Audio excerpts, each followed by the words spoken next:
Twitch. Oh my gosh. Happy New Year, man. Let's see. I think dude, I feel like it's been forever since I've streamed last. Let me see. Go back here. Dude, I haven't streamed since the New Year, dude. Since December 30th. And it is the 4th. Man, I miss you guys, man. Let me see. Actually, do I need to... I wonder if I need to update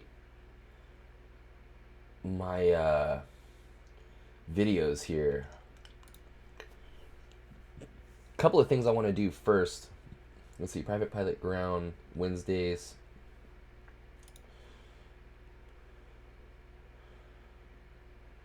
Dude, none of these. Let me just export these real quick. I got some, like a gang of Witcher 3 to export.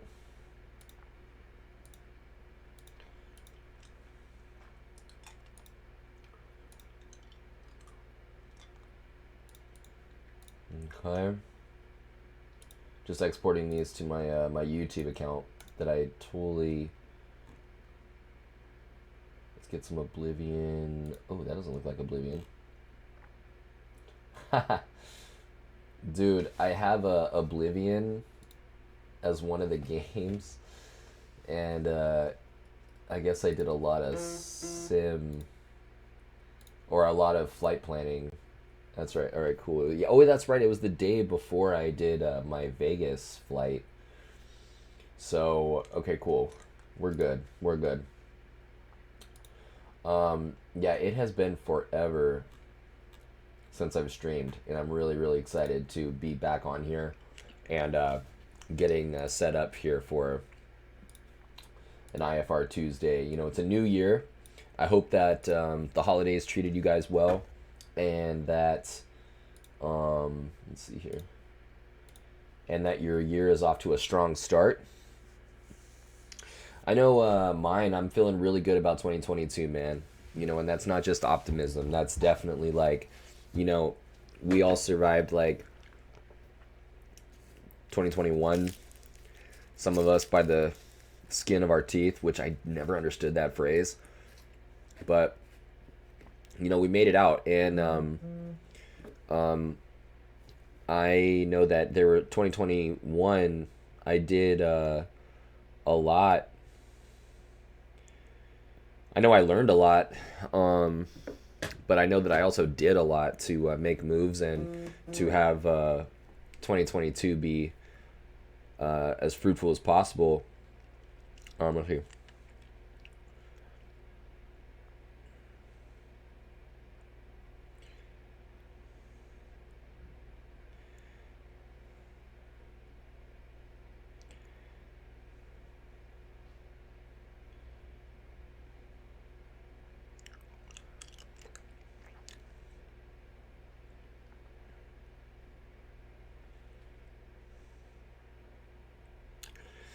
And yeah, it's looking really good, man. I'm hoping to get you know, more students and more flight time, and continue to build my hours from flight instruction.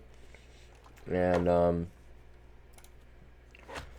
I know I'm really excited to get signed up with a mentor, a professional pilot mentor, like in the industry. He's a chief pilot at a Part 135 operation. Matter of fact, I got to text him back right now.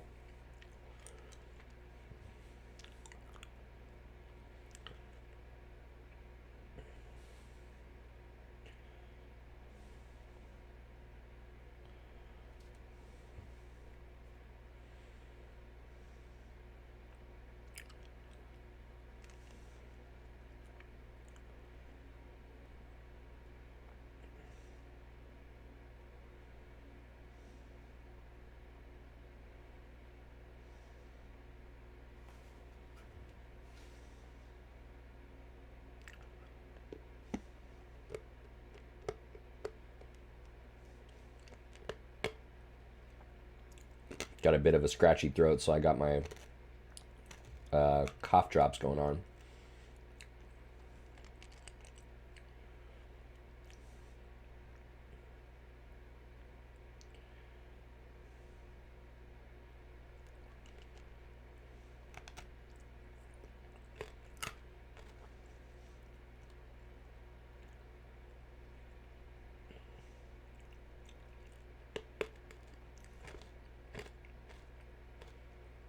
Awesome. Cool. Yeah, so I'm really excited. A lot of cool things on the horizon. In a beautiful relationship, forming a beautiful, cohesive family unit with my girlfriend and her two kids. I got this really cool journal for Christmas that I'm really excited about because it's really different from the journal that I got that I've been doing all 2021. And that is that was like a Stoic philosophy journal, the Daily Stoic. And this one is more Zen like oriented, and I really like that change. It made me really uncomfortable because it wasn't what I was used to, and I'm like, fuck yeah, dude, let's do this. And yeah, dude, like I said, I think it's just gonna be really cool, man. I think 2022 is gonna be the shit. So anyway, really excited for tonight. For those of you new to the channel, my name's Philip. I'm a certified flight instructor down here in Los Angeles. I teach people how to fly airplanes. And, I'm relatively new instructor as well. But the thing is I have a passion for aviation education, and in particular the ground instruction being the most important part of flight training. And the most important part of learning to fly is actually the ground training. And so I love that I'm able to bring that information to Twitch and talk about things like what we're going to be talking about tonight. I can just deliver that information to you, and as I've made it for my actual real life flight, my real life students going through flight training. And I am wearing a Samurai Cat t-shirt. Boom. Love it. So cute. So I actually admittedly still have to get my January calendar together. What is the rest of the month going to look like for my IFR Tuesdays and my private pilot? Damn, that's what's up.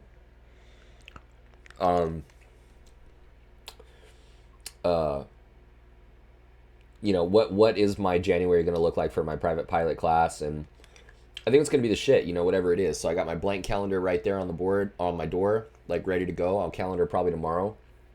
I only have one student in the morning and I have the rest of the day. So it's going to be really cool. And, but tonight, what I do know is Evonk Snow. What's up, dude? What's going on, man?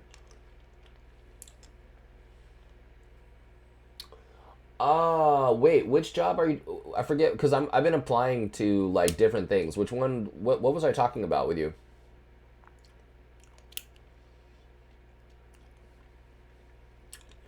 So tonight, CFI Academy. Oh yeah, I did, but I'm on the fence about it, dude. I'm on the fence about it. Pay's not that great, and opportunity, I'm just not sure about it. And I know it's not all about pay. Believe me. Okay? I'm saying, I can't also be for really low pay. I'm saying really low pay. Right now I'm,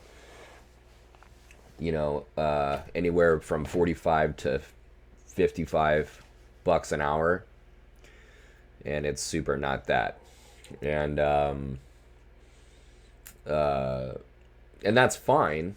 I don't mind, especially if it's I'm able to help out and there's a lot of promise and stuff, and I think there is, but we're just already talking about more responsibility, and it's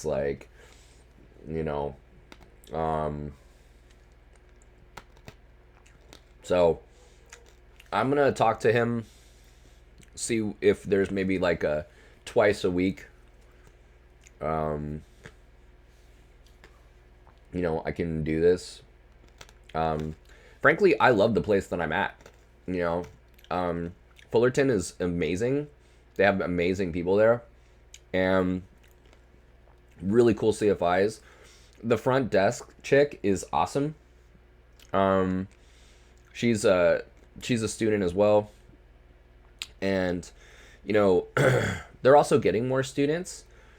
I, you know, up until recently, I've been thinking that they just are not giving me time because I see the other CFIs. Like I see, there's a newer CFI there that's getting a lot more time than I am. There's there's another CFI that recently got back from a trip actually. So, but I'm sure that he's going to be getting, students and stuff. And so I just want to make sure that, I don't know, because I've asked for more students and I've barely been getting them. I started actually getting them. So that's what I'm saying is like, I do really like this place. They're getting like a couple more airplanes apparently. And I believe in this place that I'm at. I think that they're really cool. So yeah, Fullerton's a pretty cool airport. So I don't know. But all I know. Wee! Hey babe, you like my shirt? Samurai kitty. Dude, you know what? Turbo is dude, she was so, for Turbo being a little cranky old lady, she's really warming up to me, man. She was cuddles today. I was giving her like scratchies on the lips right here. Kitties, and then they'll do that like against my. Oh yeah, I sent you the picture. That's right. So that little cutie. So tonight we're going to be talking about partial panel operations, and pretty much what happens is, what we're going to do is go through the PowerPoint dealing with unusual attitudes. Although I'm not going to be doing unusual attitudes tonight, but what I do want to do is talk about operating and flying IFR in an environment where your vacuum pump has shit on you, it has taken a shit. And then your vacuum pump dies, and your attitude indicator and your heading indicator are kaput, And what we'll do is we'll do something similar to what we did last time. What was that, just last week? Yeah, last Thursday, I guess. I'm not really sure, but Max, Samurai Kitty in the house, dude. What up, man? Hey, by the way, I apologize that I haven't been able to get back to you, dude. I've been flying like a lot, dude, and thankfully, but everything's good, man. I've been kind of like having a little scratchy throat lately, and honestly, for the past week or maybe more, I don't know, Katie. Like maybe you can help me understand, like remember, but for sure for the past week, my nerves have been little bitches, bro.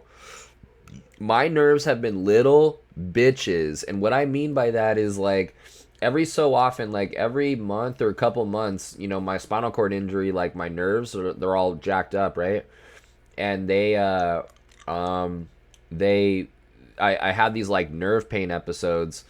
They're actually probably 20 to 30% what they used to be pain wise. So it's all good, dude. But they still suck balls. So that's usually it makes me like, it really puts me out, like I'm not sleeping, and so I'm like cranky sometimes, and so, and I'm forgetful sometimes, like, so anyway, it's all good, dude. The Vegas trip was great. It all went really, really well. I put a solid 2.1, I believe, on the Hobbs time. Actually, what I need to do right now is fill out a couple of logbook entries. But it's all good, man. It was a great experience. Matter of fact, I'm gonna go back to Vegas in a 182, not by myself. It's something else that's going on. But going back to Vegas actually in a 182. So I'm pretty pumped about that. So really quick, let me just see here. I do need to fill out a couple things in my logbook because put some time in recently. Right. So we did the first, and then we'll talk about partial panel ops.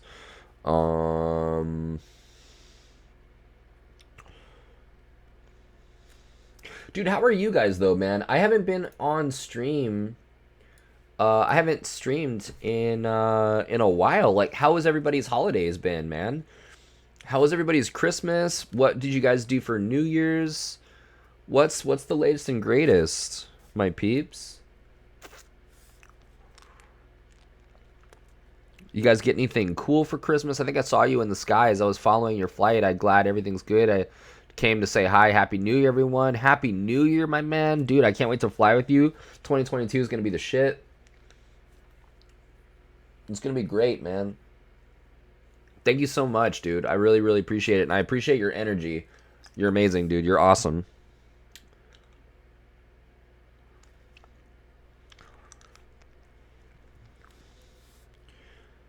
One point two.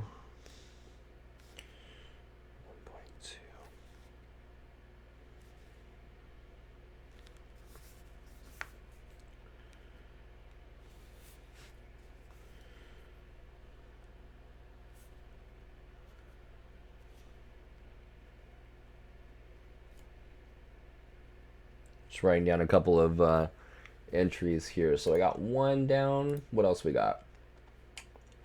Okay.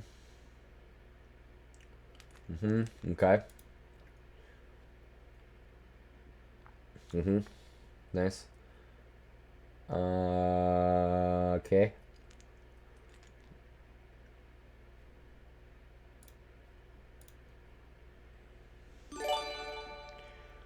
Dude, Max with the gift sub to Yvonne Snow. What a guy, dude. How about that Max, man? This guy, such a high-class dude, wanted to fly since he was a kid, would visit airports just to watch them take off and land. Who the hell hasn't done that, bro? That shit is so sick to watch. But imagine little Max, like, doing that. And for the first time, this guy took to the skies, what was it, like last week or something, a couple weeks ago. And I was the one who had the privilege of taking him up on his first flight. And that is so inspirational, man. That is super awesome, dude. That it's never too late to get at that shit.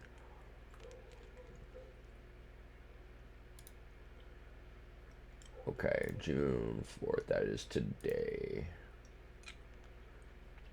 Okay, cool.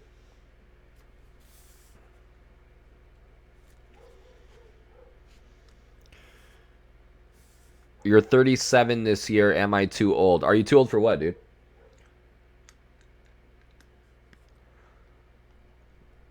I want to say no, like it's irrelevant and you're not too old. It's being old is a state of mind, not an age.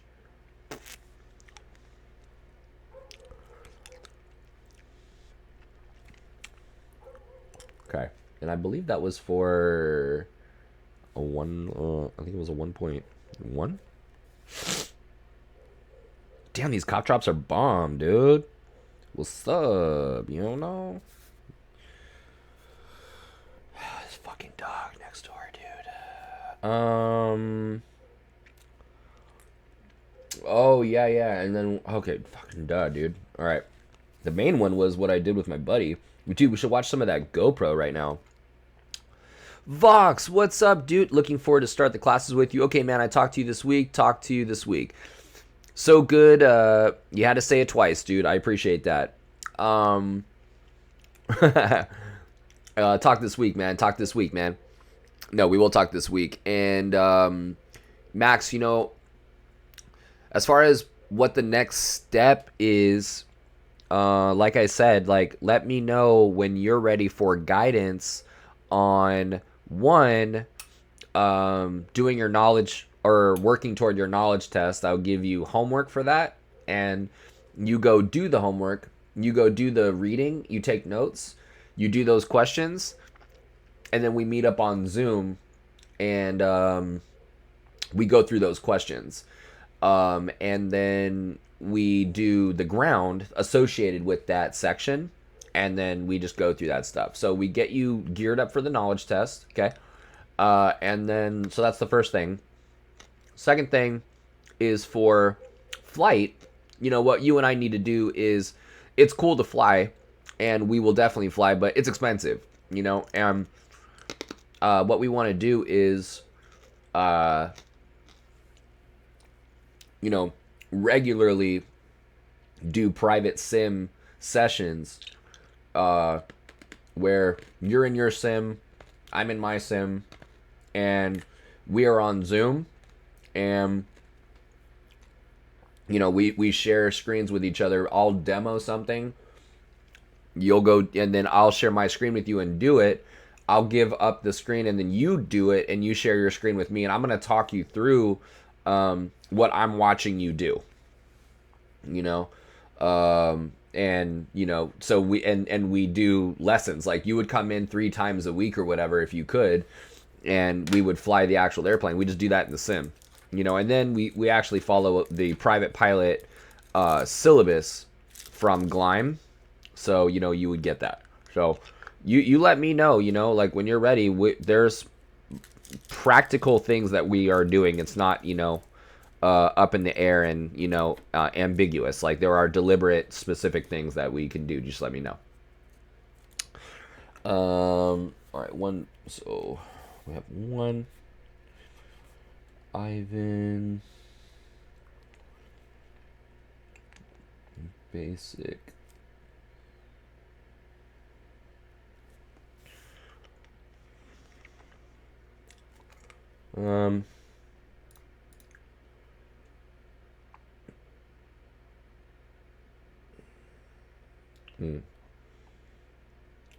Chance 1.2.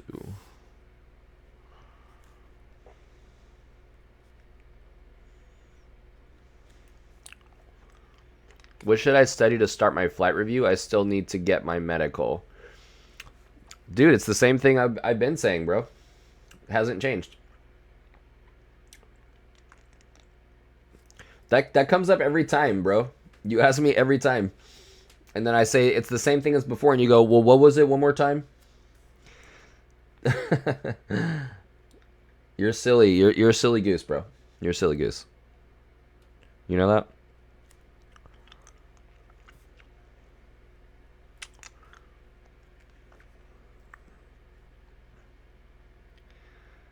No, Vox. No, not the ASA oral, dude. Not the ASA oral. This guy needs a full flight review. He needs a full flight review and an IPC before he could even do anything related to a CFI. It's not. Yeah, a Vox. It's not. Although I appreciate what you're saying, and you are correct later on in the future. Yeah. But yeah, we're just trying to get this guy caught up flight review style, you know, after been out for a little while.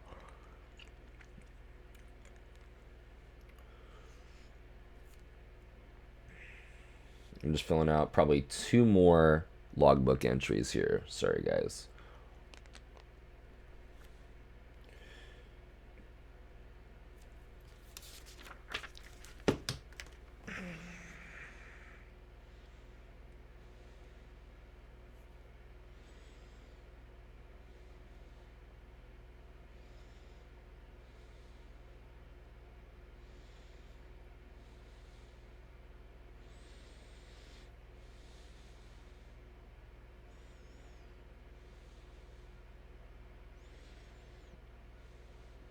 No.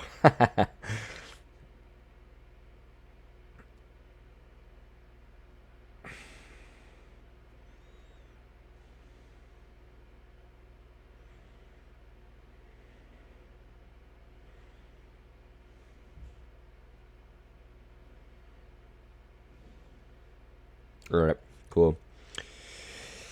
Yeah, Katie, I agree. It's kind of like, you see the same thing, right?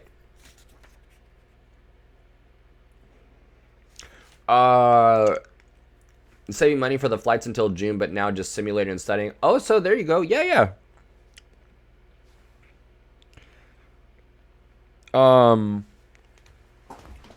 That's really awesome, man. What kind of flight sim work are you doing?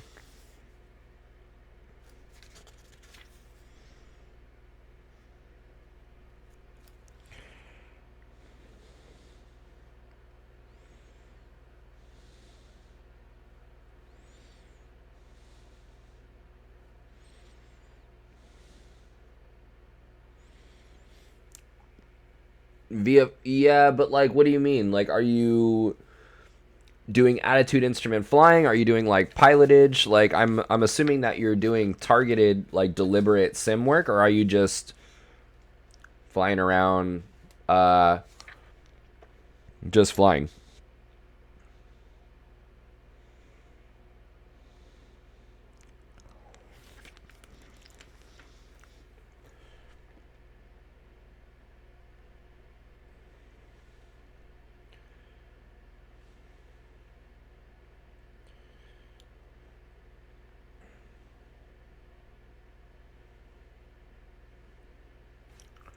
You just got it up on the Xbox, testing out flight sim. That's sick. That's dope. Vox, you haven't flown in almost 5 months, dude. So remind me, are you a commercial, or are you an instrument, pilot? What's? I'll be honest with you, man. Like 5 months, no matter who you are, is rough, dude. Are you looking for a flight review as well? 10 plus years. That's what I'm saying, Vox. Like that is not a oral guide situation, man. Instrument since my check ride. Dude, you haven't flown since your check ride? Were you like turned off by the training? Were you just like over it or something? Instrument can be kind of intense.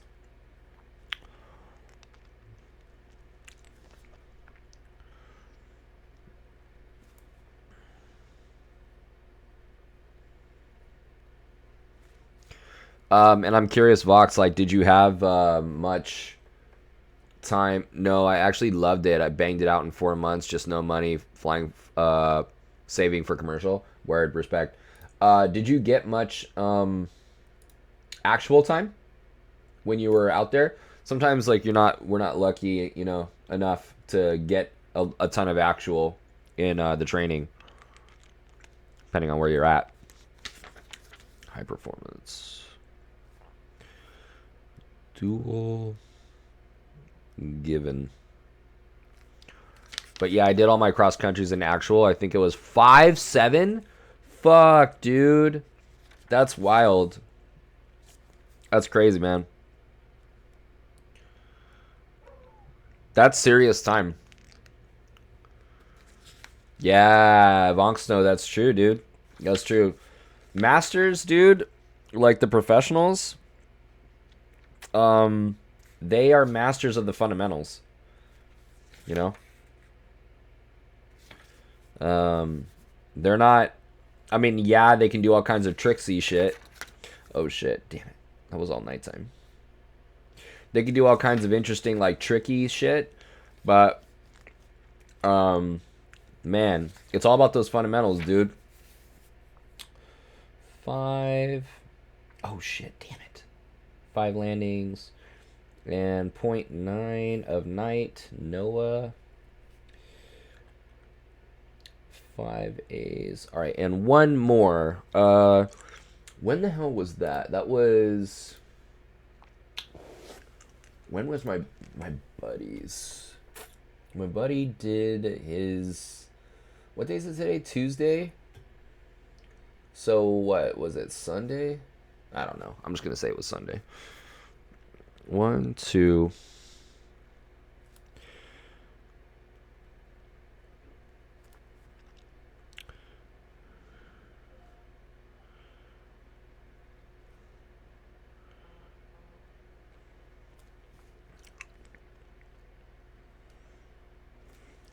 Mm-hmm.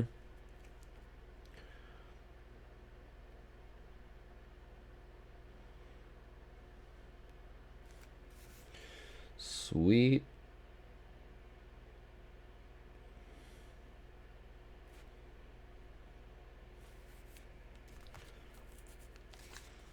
Damn, is Oxnard across country from Long Beach? That is the question. Um, oh, Ivonk Snow, you said what would you consider the fundamentals as a pilot? Damn. Well, first of all, uh, good landings. You know, having like you could tell a lot about a pilot the way that they descend and like manage the slope, the descent angle, and like the speed and like the configuration of the aircraft, like on the landing, on the approach, and like correcting for wind, like how tight is it, you know, like, and that could be on a long final, but also like in the pattern, and you know, so I would say that.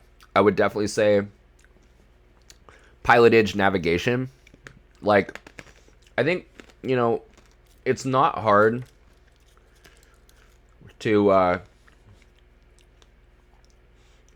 find somebody that needs help with VOR navigation. You know, VOR navigation's tough, or it can be if you don't practice. But you know, but dude, what you're gonna have a harder time finding is people that struggle with pilotage and who have good pilotage skills. The reason why you're going to struggle to find that is not because it's not in short supply.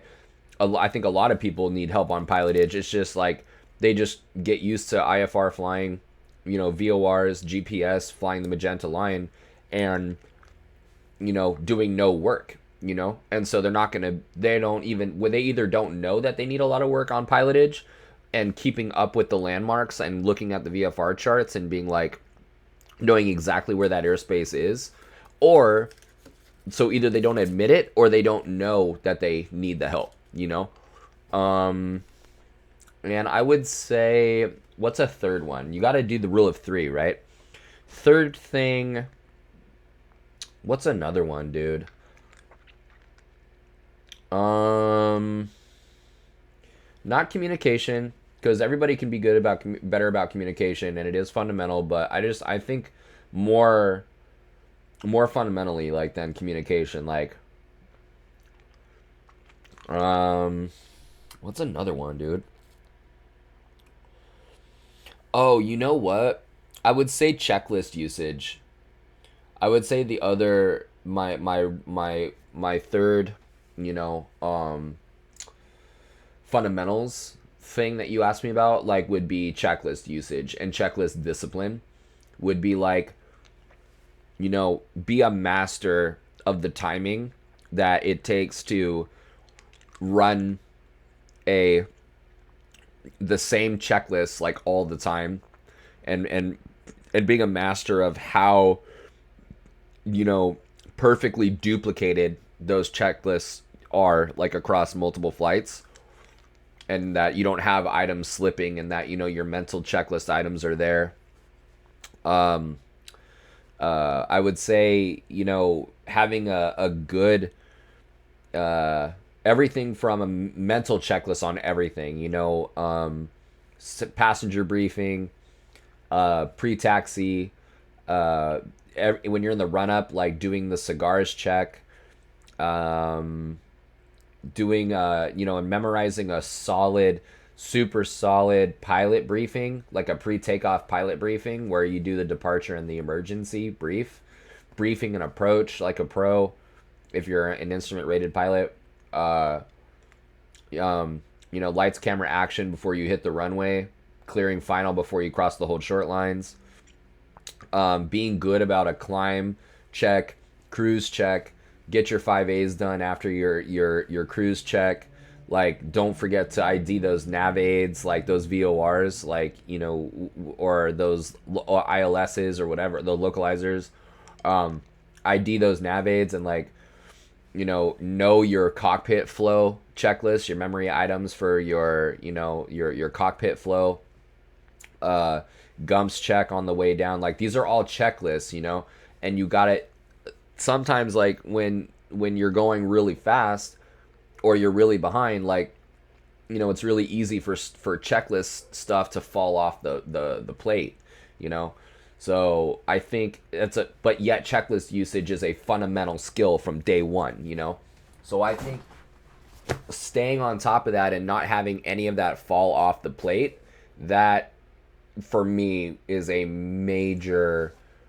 Somebody who has a watertight like use of checklists and they're just fucking on it, you're like, yo, this dude, they know exactly what they're doing. Like, you're the most dude. I was with a pilot tonight, my student. He went to this airport for the first time, and it was at night, obviously, and you know, like, I'm thinking, okay, he's probably gonna do good. I already soloed him, and I soloed him to other airports and stuff. He's great, you know. He's got good work ethic. And I'm thinking, yeah, he's probably gonna do a good job, dude. But I know that this flight is super intermediate, dude. Like, it's no joke to a student pilot. And in terms of the speed, it's very fast, even at 90 knots. And I see this dude running through his checklist on the ground, right? And I'm like, yeah, okay, it sounds really good, man. We'll see you in the air, you know. And I have faith in him. I'm not doubting him. I'm just saying, like, I know that this is tough. And we take off, and he's doing his climb check. I'm like, dope. We get up to cruise. He levels off at cruise real quick. We level off at cruise at like 2,000 feet. Climb's done before you know it, you know. And the air's cold, and we're down at sea level, and you're climbing, bro, like real fast for a 152. And so he's fucking configuring, and he's got the cruise check and everything. Or he's leveling off. He does a climb check. He levels off at cruise. I'm like, damn, all right, what's up? He levels off at cruise, and he like leaves some power in there for like 100 knots. And I'm like, for real? Like, this fucking guy? Are you serious? If this is a fast flight, even at 90 knots, this motherfucker leaves the power in for 105 knots. Like, you know, and I'm thinking, all right, well, let's see how this goes. And he's mashing through this cruise check. He got the ATIS set up for the other airport. I'm like, this motherfucker's doing it. Like, this is crazy. And so I'm thinking to myself, like, you know what? Like, I'm kicking it. I'm absolutely kicking it in the other seat. And of course, I'm the instructor. Like, I'm watching the data. Like, I'm watching the instruments. I'm watching my iPad. Like, I know where the traffic's at. You know, I'm making sure that the frequencies are the right ones. Like, you know, I have ADS-B on my iPad, like, from my Sentry. Like, I know what the weather is in Hawthorne, you know? And so I'm chilling. But I'm thinking to myself, like, this guy, using the checklist the way that he was using them, I didn't have shit to worry about, dude. I'm like, he's on it, bro. Worst case scenario, he makes a mistake, and it's, like, one or two things that, you know, we debrief about that, you know, were, you know, needed for sure, were acceptable, but that, you know, needs some work or something like that. And nothing. So yeah, checklist usage for sure, I would say.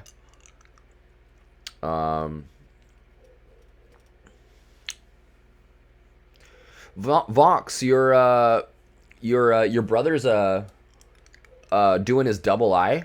He's about to do his CF double I, so I'll be able to quiz him and recall some shit. Oh my god, dude, how cool is that, man? Brother can help you out. Yeah, you sound pretty busy, Vox, so yeah. You think mastering slow flight?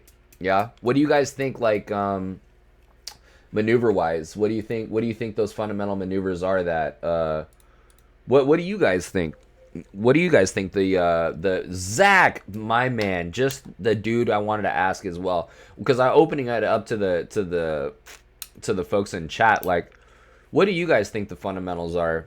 You know, what do you think the important it was brought up earlier that, you know, Kobe said, you know, and I've heard David Beckham say the same thing, that, you know, pros are masters of the fundamentals, and you know, in flying we should really strive to master, or at least, you know, be on the path to mastery of the fundamentals. So my 3 fundamentals, like, I'm wondering what your fundamentals are, and to opening it up to chat as well, what would you say are the most important fundamentals? And I said my top 3 fundamentals, if I had to pick 3, right? Rule of 3. Number 1, controlled descent and really dope approaches, like landings, right? Landings.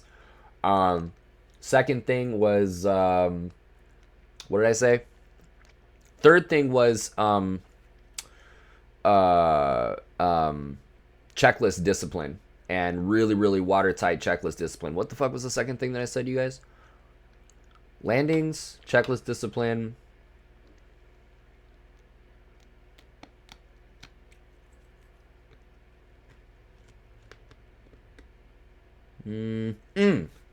Pilotage. The really, really being good at pilotage method of navigation and knowing where you're at. And I say that because, dude, I live here in LA. Good luck with the pilotage here in LA, dude. That's why I do those streams about it. Let's see, what do you got, Vox? Power, speed on approach, staying ahead of the plane, chart reading, nav. So Vox is pretty much in the same camp as I'm in. Yeah, Vox, you're talking about energy management on the approach, 1000%. Staying ahead of the airplane. Absolutely, that's a great one, Vox. Staying ahead of the airplane. I think that goes back to checklist discipline that I was talking about. And that's like the best way to stay ahead is just be really disciplined in your checklist and then get shit done in the right way at the right time. And then, you're able to stay ahead. I totally agree. It's interesting how not being ahead, how quickly things get out of hand and you get behind a process by not keeping up with it. Things snowball really, really quickly. Energy management. So yeah, you're in the same boat, Zach, as me and Vox then. Energy management. But you're probably thinking energy management in general, right? Just maybe good trim work and, not chopping and dropping and really just like, doing it right with the numbers, right? Like flying the numbers right, you're saying? In terms of like power settings and stuff? Flows for problem solving, absolutely. That's actually probably a winner right there. I completely concur. Like, I think a lot of people are, myself included, they're comfortable, as long as everything's going according to plan, Bro, I'm gonna be out of like these cough drops tonight, dude. I was so upset that CVS didn't have my berry flavor cop drops, dude. I love those sons of bitches.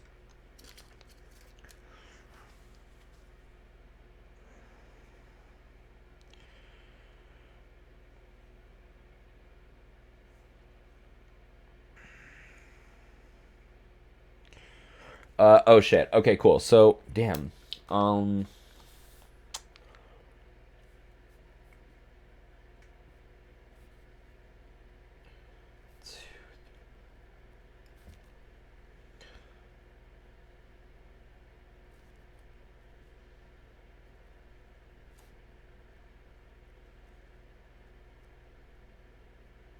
Cool, man.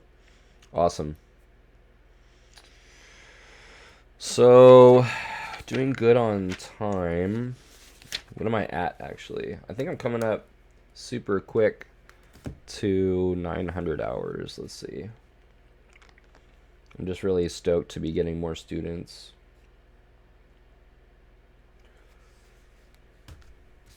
Trying to get those hours, man.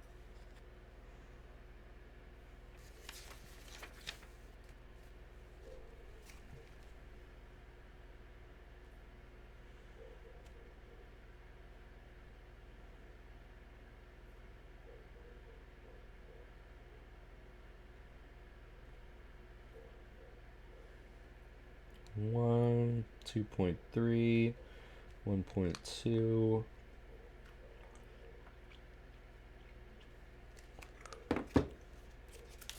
All right.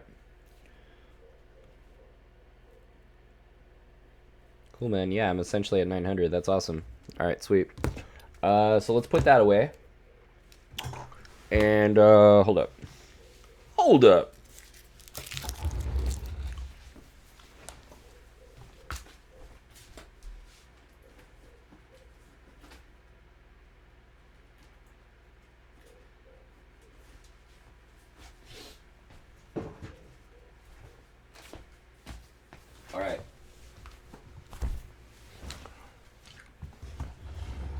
let's talk.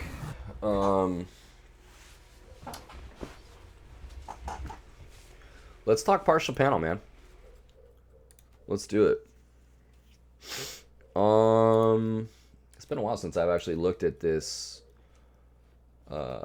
lecture here, but let's break it open.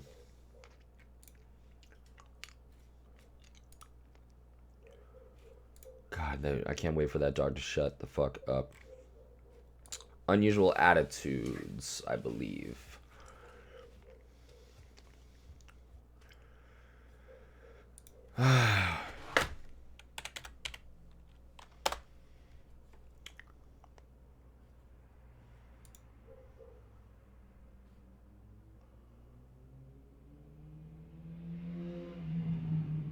Pilot training.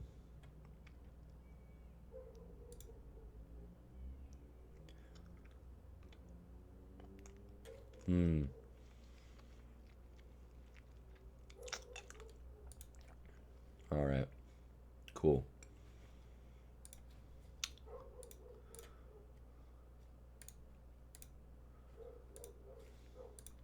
Dude, shut the fuck up. All right.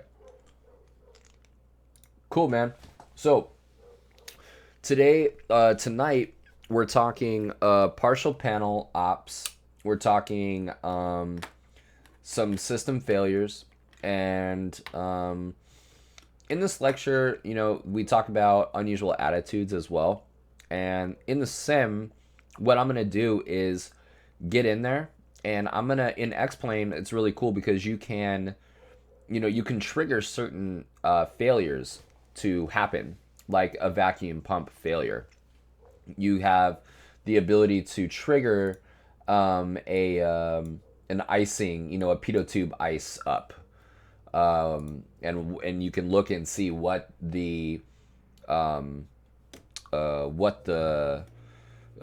how that affects the indications on the airspeed indicator, and that's super duper interesting.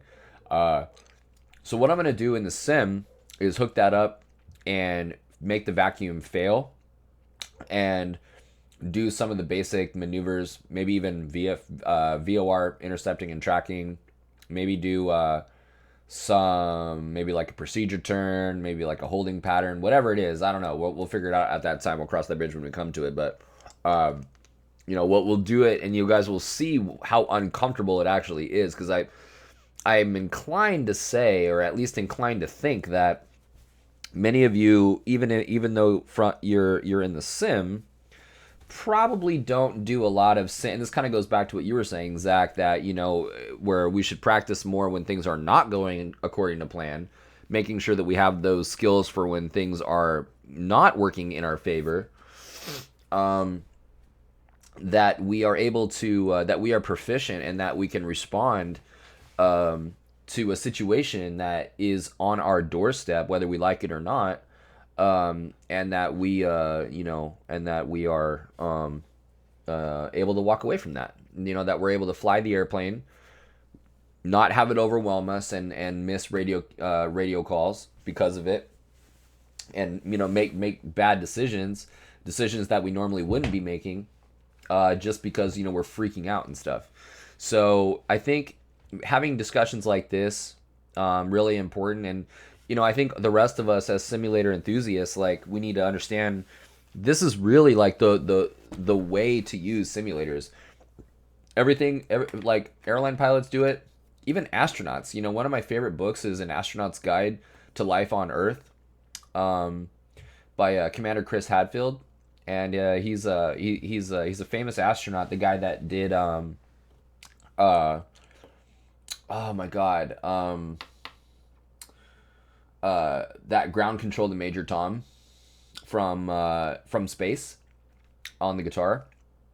He popularized, I think, a lot of popular science, pop sci stuff from the International Space Station, along with a couple of the other commanding astronauts. I forget a couple of the guys' names. And one of the things that he talks about in Astronaut's Guide to Life on Earth is the path to becoming an astronaut. And his path to becoming an astronaut had included lots of things: being a pilot, a test pilot, I believe an engineer. Been a while since I read it, but one of the things that's always stuck with me is this whole segment of the book to talk about the simulator.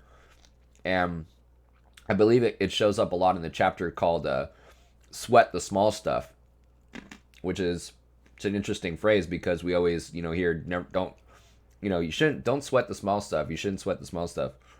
And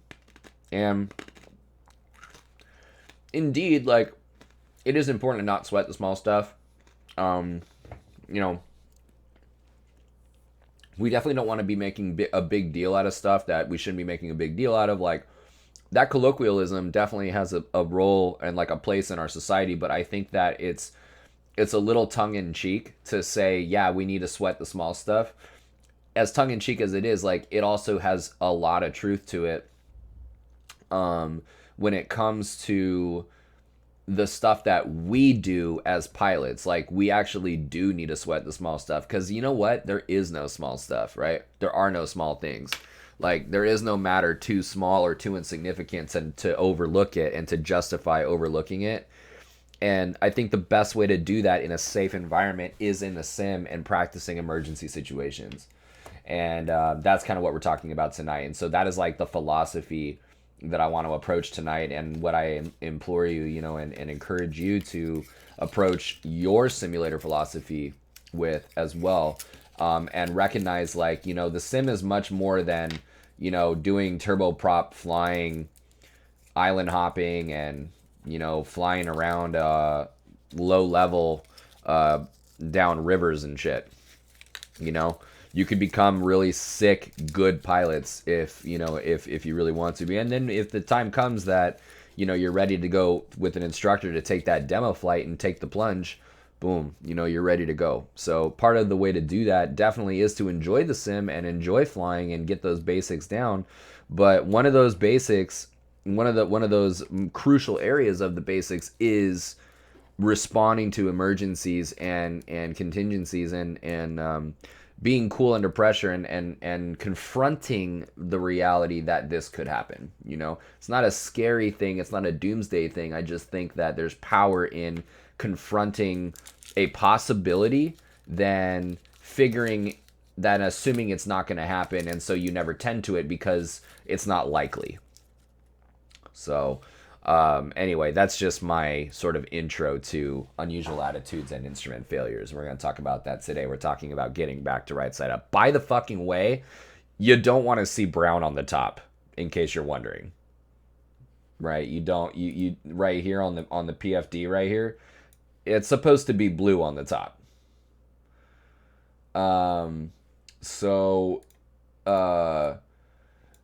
Marie, what is going on? Yeah, I know, man. I've been like out. I haven't streamed since the 30th, and I've been with family, and like I've been like my nerves have been doing weird shit. So yeah, I'm definitely I'm glad to have you back, man. Okay. So by the way, how cool is this GIF, dude, of this AHRS right here? You know what I'm saying? How cool is that? So what's to come? First of all, we're gonna look at G1000 failures. What does it look like in a G1000 when you fail an AHRS, or when there is an AHRS fail, and when there is an ADC fail? And then we'll talk about figuring out which instruments have failed.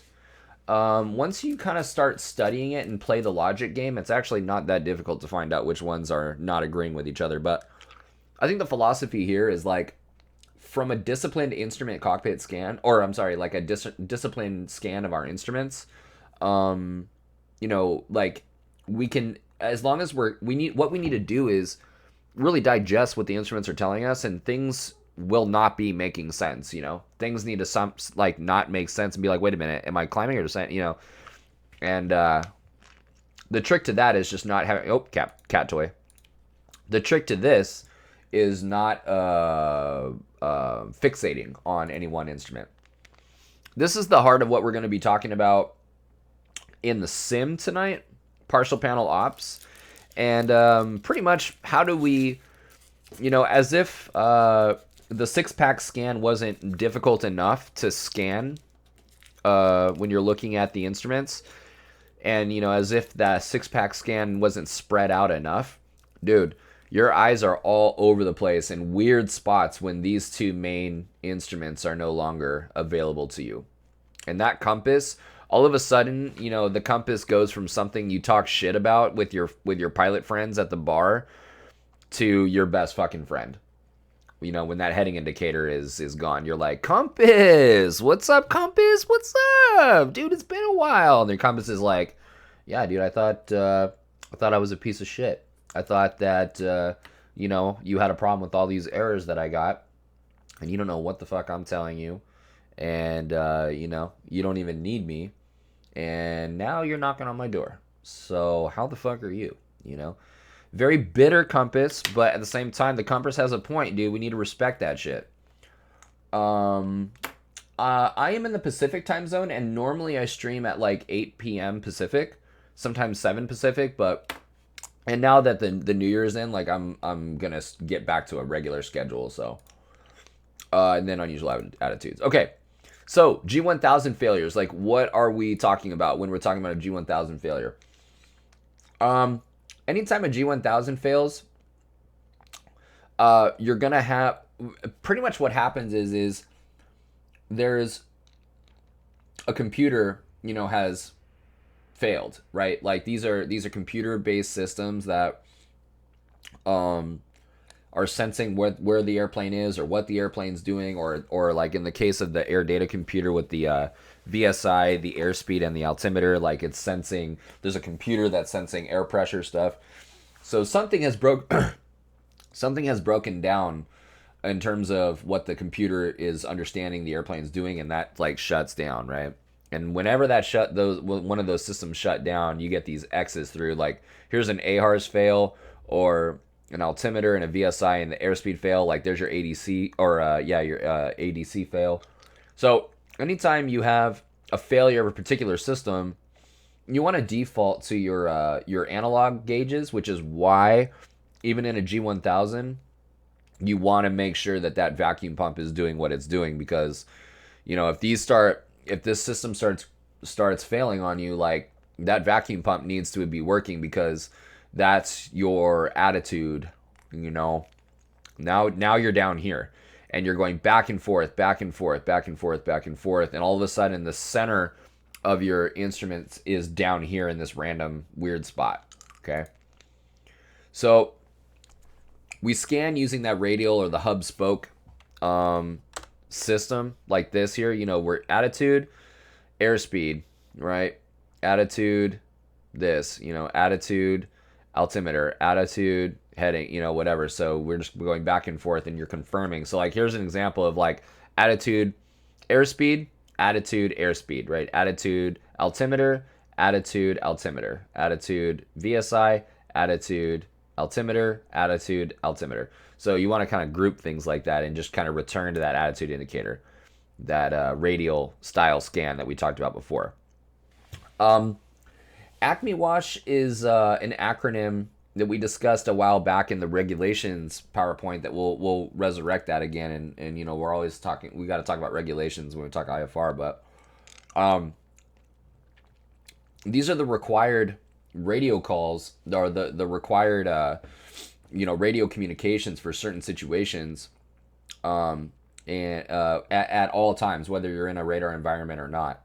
Acme Wash helps us remember it's an acronym that helps us remember some of the things. And the E in Acme Wash is for equipment malfunctions, and S is for anything concerning the safety of flight. And so an equipment failure definitely counts as that, and you're required by regulation, to come forward about that on the radio. And not only that, but explain like what is going on. Like you need to help them help you, you know what I mean?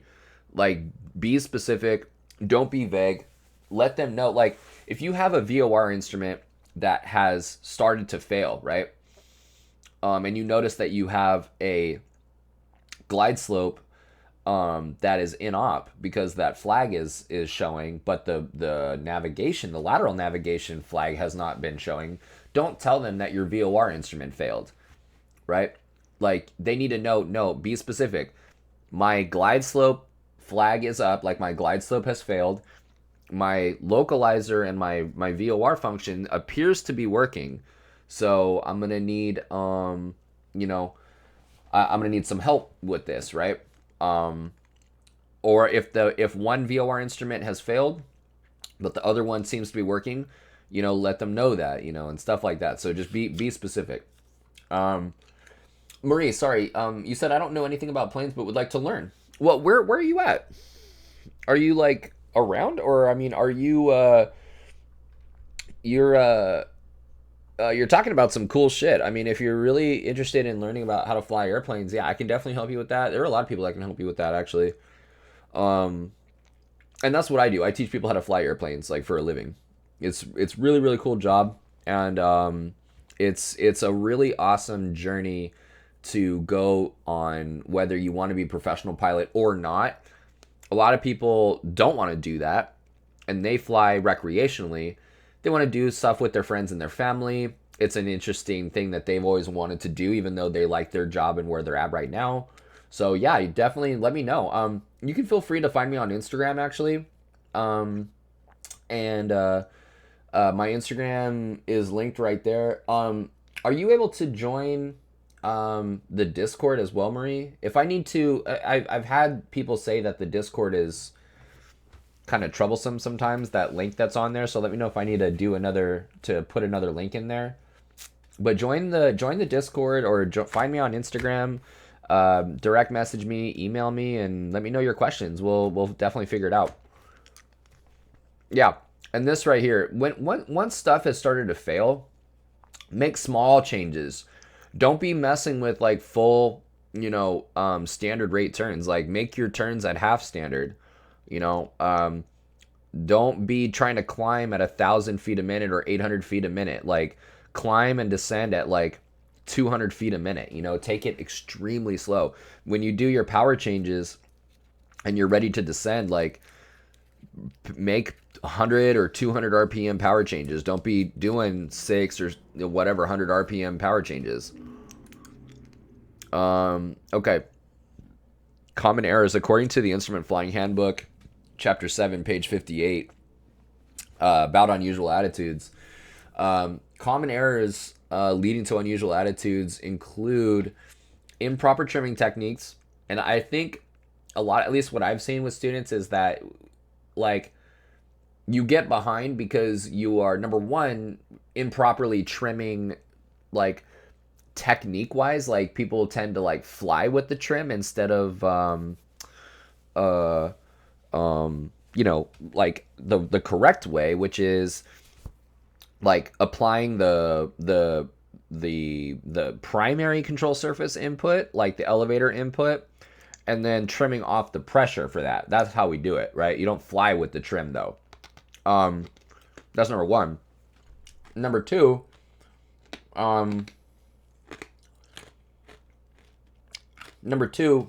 is like, oh shit, I just had it. Improper trimming technique. Oh, and improper scan. Like, if you're trimming and you're chasing a VSI, but the VSI has this huge lag, like, the problem is not that you're the problem is that you're not looking in the right place, and you're focusing on the wrong thing. Poor crew resource management. We had that whole long 3 or 4 module class week over week about IFR safety, I believe, in October or November, where we talked about CRM, and the inability to really properly and effectively manage workloads and divide workloads and choreograph who's doing what. So yeah, that's a huge problem. All of a sudden now, like, if you've got a failure of a certain system and you have those problems, now it's like, dude, you're not going to make it out alive, dude. You know what I mean? Let's go into the cockpit of a 182 with a G1000 and look and see what an AHRS fail looks like. Okay? So, straight and level flight, you know, we got this scan going on where it's like, boom, we got that T scan going, right? Heading indicator, systems. We just keep that scan going, right? Oops. Okay. AHRS failed the X through the attitude portion right there. You can see this X going through it. And so what we do is we start here and we go to the airspeed indicator. We come here, airspeed, and we confirm. Attitude indicator, altimeter. Attitude indicator, altimeter, right? VSI, attitude. Altimeter, attitude, altimeter. Attitude, speed, you know. You've got the heading indicator still does show what heading you're on. It just doesn't display it right here. So, you know, attitude indicator, heading, attitude, compass, right? We can group them in that way. Right? Attitude, speed, attitude, altimeter. There you go, okay? Systems, attitude, compass, attitude, altimeter, attitude. Okay? See how we're always coming back to that attitude indicator? That was a nice airspeed indicator group. There's the altimeter. Boom, altimeter. See that group right there? Frequencies. Altimeter. Boom, altimeter. See that? So always coming back to that that attitude indicator. So what does it look like if an ADC fails? The air data computer. So the AHRS, the attitude, heading, and reference system, is the attitude and heading stuff instrumentation in the primary flight display. The air data computer, on the other hand, that's all your pedostatic stuff. So your AHRS is actually working, and you're going to have attitude information and heading information, but you're not going to have airspeed, altitude, and VSI indications on your PFD, okay? You're going to see boxes in those right there in the straight and level flight. There's your T-scan. It's looking good. T-scan's good. Compass, speed, altitude. Turn away just for a second, and oops, okay? ADC fail right there. X through these, so you got to get that radial scan going. And there's your... Now, notice what's happening here. This is still your primary attitude indicator, and you definitely want to cross-reference these, but your AHRS is working. You know, it's your air data computer that's out. So don't overcomplicate it and start here. You know, this is still appears to be working, and you can cross-reference them and make sure, but you know, you got your heading indicator, your HSI is still working. You got your heading bug, you got your VORs, like it's all dope. It's all really good. It's just your speed's down here now. Your speed and your altitude. You know?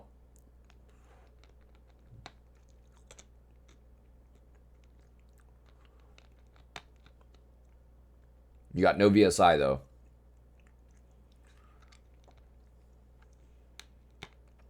But that's okay. You should know, based on a power setting, this goes back to what Zach was saying, based on a power setting and a pitch attitude in degrees, you should know roughly what your descent rate is, you know, and it's all good. All right. Figuring out which instruments have failed. Let's look at what's going on here. Check this shit out. What the hell? Wait. You got...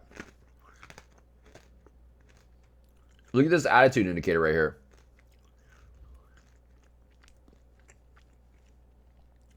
VSI of 0, even though we're like 25 degrees pitch down apparently and in a turn, right? Turn coordinator isn't doing anything, and yet this attitude indicator is freaking out, you know? Well, yeah, that's because look at this pressure gauge right here. You got 0 pressure. It's not in the green, you know? So, first of all, what are some of the indications that a problem that you've encountered a problem. First of all, you got to look at your annunciator panel, and it's not a bad idea when you're looking at when you're doing a routine systems check in flight that you shoot a glance at your instrument panel right there, or your annunciator panel. Reason why is because look at this shit, dude. Like, how are you supposed to see anything with something as low key as that? You know what I mean? These are barely visible, man. So, really make an effort to have something stand out to you. And right now, what we're looking at is obviously the dude's on the ground because the speed is 0, But the point is the vacuum. He probably just turned the master on, but the vacuum is disconnected, is not being. There's a vacuum issue, and actually they just turned the engine on, and they're sitting on the ground. The temperature is cold, but the fuel pressure is actually high. Oh, you know what? I wonder... Actually, no. I wonder if they're about to start. I don't know, actually. Yeah. But anyway, point is the oil... no, because the oil pressure... This is oil pressure right here. And the engine being on normally has oil pressure. That the oil is not... annunciator light is not on when the engine is going. You know what I mean? It's true that the oil pressure rises with rising RPM, but yeah, this must be just before engine start, actually. It's another example of an annunciator panel. Pretty stands out pretty solid. Figuring out which instruments have failed, right? In terms of an analog system instrument fail, we need to look at inconsistencies between indications. And really this comes down to knowing what systems are attached to are powering what instruments. So like, for example, we can think back to the inverted V and like the 4-step scan that we talked about a couple weeks ago, or a week ago, I guess. And the inverted V was step 2 and really step 4, part of step 4 in the instrument scan, in the 4-step scan. And the cool thing about the inverted V that we said was that it's a simple scan, gives us pertinent pitch and bank information that involve both rate and trend information for pitch and bank. And they're on 3 independent systems. And so you can start this checks and balances process. And this is a really good place to start. We've got the electrical system powering the gyroscope, the gyro in the turn coordinator, the vacuum pump powering the gyro in the attitude indicator, and the VSI is a pedostatic instrument. 3 independent systems. VSI giving you immediate trend information on pitching up or down. The attitude indicator being relatively error-free in general.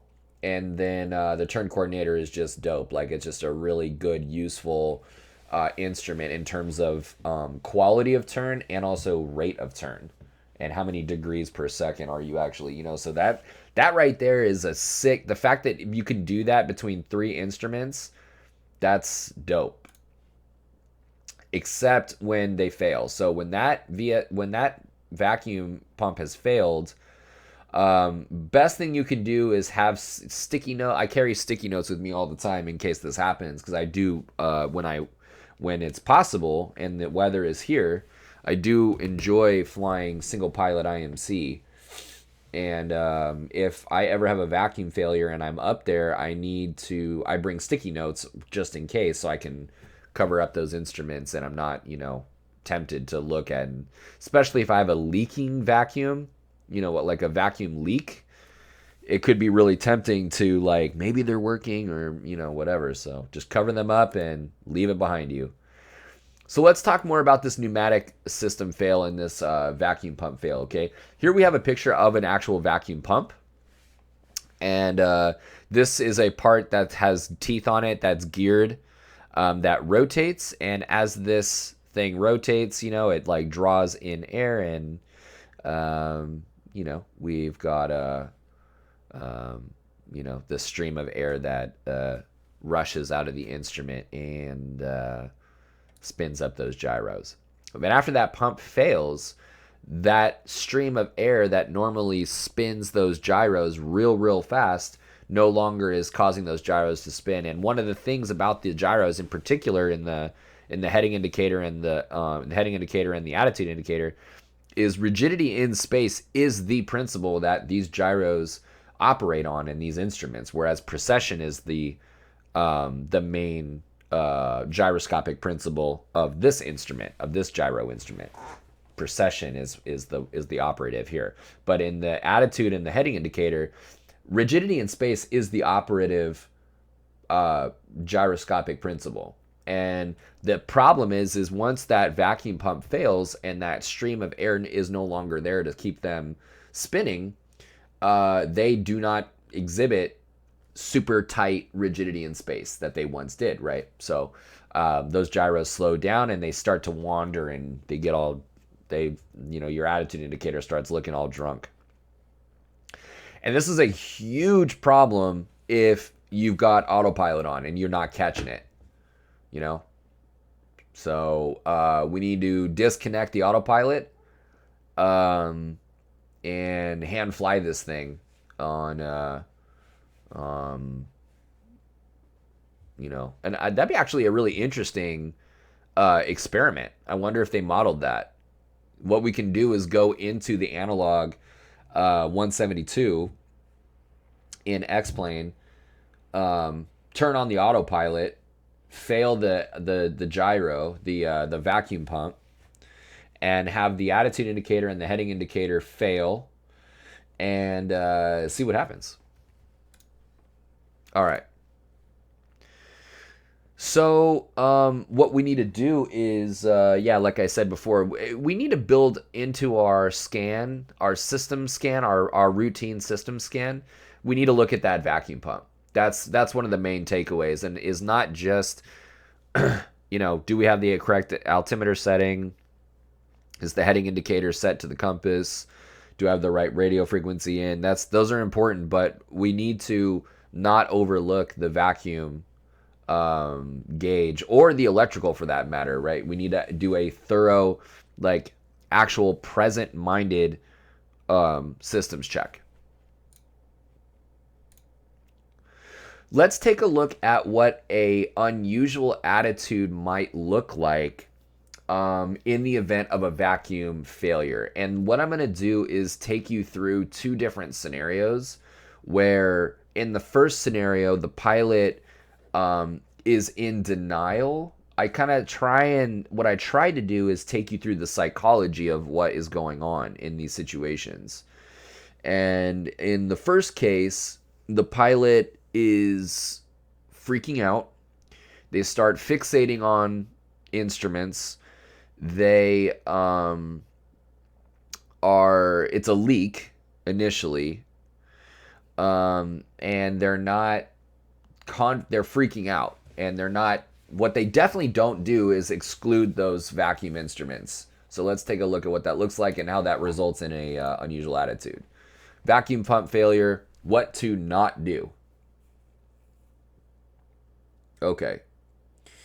So we're in a Piper Archer, by the way, and the error here is fixation. And how does it lead to a nose-low unusual attitude? Let's take a look at it. We're over here at 5,000 feet. We've got a pressure gauge off to the side there, and the annunciator panel right there. So we're going to see the light come on here in a second, and boom, vacuum, okay? Vacuum pressure light illuminates, and it's supposed to be 5.1 inches of mercury, but it's not. Right now we go, oh shit, wait, what the hell is that, a vacuum light? What? You go, okay, how's my pressure? You go over to the pressure gauge, and you see it's low pressure. So those gyros are allowed to slow down and wander, and you're going to see those instruments affected. Look at that, it's less than 5. It's less than 5.1 inches. So it's a leak, it's not zero, but the pilot's afraid, and the scan becomes erratic. And random. How do you know that it's going to be a random scan? Look at where the flashes are going to tell you where the eyes are, where the eyes go. Okay, attitude, pressure, attitude, turn coordinator, annunciator panel, pressure, annunciator, attitude, altimeter, attitude. This is not what we trained for, by the way, right? We talked about the instrument scan already before. That nothing about this pattern is what we talked about, right? This shit there's no pattern at all. Annunciator panel. Why are you still looking at the annunciator panel, right? It's pressure, annunciator, pressure, and attitude. Annunciator. Look, there's nothing. You haven't even looked at any other instruments, right? The problem is that the pilot has fixated on the attitude indicator this whole time and done whatever they needed to do to maintain level flight. And they give the control inputs to keep the attitude indicator level while they figure out, wait, is this a bad annunciator panel? That doesn't look right. Maybe they're not processing that it needs to be 5.1 inches of mercury. Well, that's almost. I thought that's close to what it was before. I mean, that shows that I have pressure. Like, what's the problem? Maybe is this a bad sensor? Is this like a bad indication? Oh, I need to stay level. But look at what's going on, man.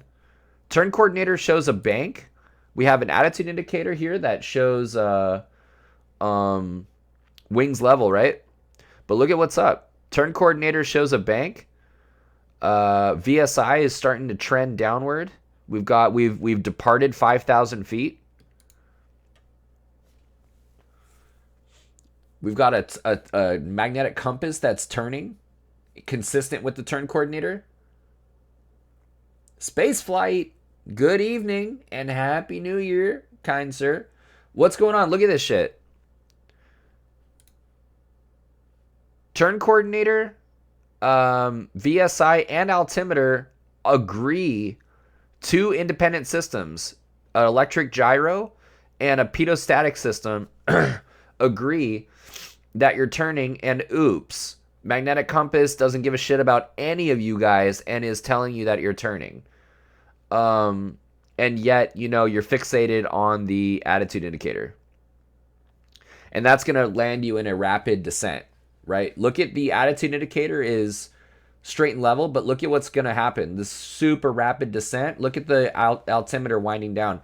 They're telling you that you're in a nose low unusual attitude. That's what these instruments are telling you. And you followed the Pied Piper. Look at what's going on. The attitude indicator shows a wings level situation. But look at what's up. You're descending, you're turning. Look at the compass turning. Compass is 30, 31, or 29, 28, 27, 26, 24. It's going to start. Look at this shit. Crazy. You've lost 500 feet.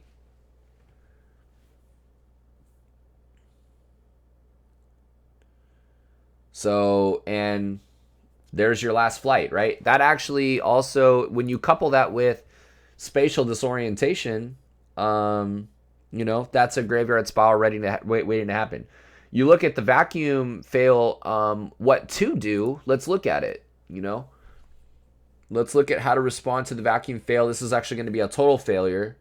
This pilot does not fixate, and instead the pilot excludes the attitude indicator and the heading indicator altogether.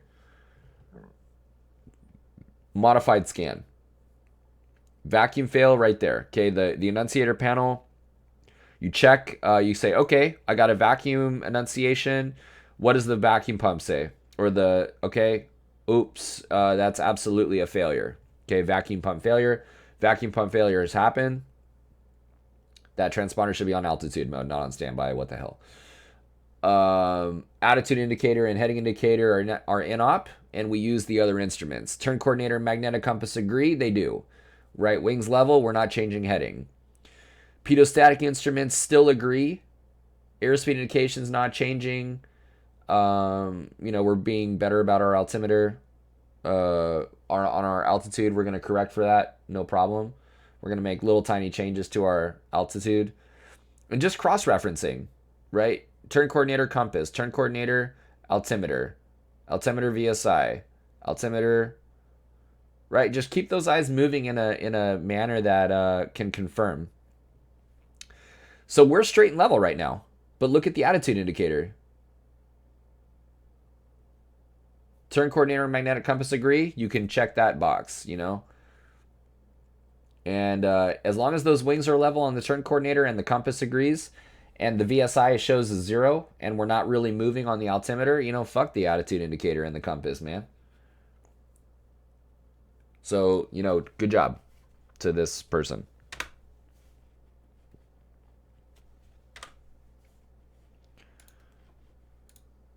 All right.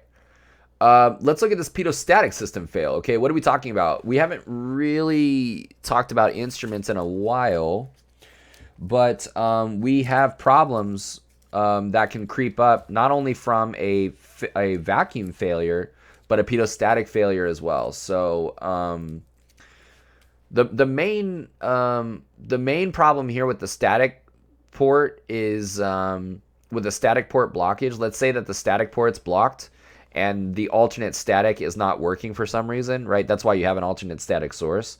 You can take a shirt or whatever, maybe a sleeve from or the hoodie or whatever that you're wearing, ball it up, crack that VSI with your fist, And what that's going to do is air from the cabin's going to be able to be let into that VSI, and there's static air all up in the line now. And then you got, an altimeter that's correct and all that stuff. So, but the main thing is not really static port issues. It's pitot tube blockages. Let's look at how a pitot tube ice up can result in an unusual attitude. So establishing a climate scan. So first of all, it's pretty freaking cold out there. Okay, you look at that temperature probe up there, and it's cold as shit. You are flying through visible moisture right now, right? You're in a cloud, clearly. And with the power increase to climb, we expect airspeed to either remain the same or slowly decrease, right? Like, let's say we accidentally pitch up a little bit too much. But, ideally, the airspeed actually stays the same. The problem is when you have a pitot tube blockage, it affects the airspeed indication. A full pitot tube ice up causes the airspeed indicator to behave like an altimeter, which is extremely confusing because you're over here climbing, right? And it does this for reasons that we've discussed before, and we can discuss in another time. But it's extremely weird because here you are climbing, and the airspeed's going higher and higher and higher, right? And that's just weird. And you're thinking, wait, what the hell? You associate an airspeed increase with a descent. So there's your scan. T-scan right there. Boom. T-scan. Scan that power increase. Get your systems in there. Bam. Good system scan. And we start to climb, okay? But we don't see the airspeed decrease or stay the same. We see it increasing. Right? We know we're pitching up. The vacuum system's fine. The altimeter also confirms that we're pitching up. VSI shows we're pitching up. But the airspeed indicator shows that we're in a descent because the airspeed is actually increasing. Okay, get that little modified T-scan going. Look at the airspeed increasing. We're pitching up. We're 11 degrees pitch up. We're 1,200, 1,400 feet per minute, 1,500 feet per minute. Showing 100 knots. Makes no sense. And then what happens is, we got 1,300 feet per minute, 15 degrees nose up. Airspeed is increasing. It makes no sense. We're pitched up to the max. We're actually pitched up way too high. Way too high.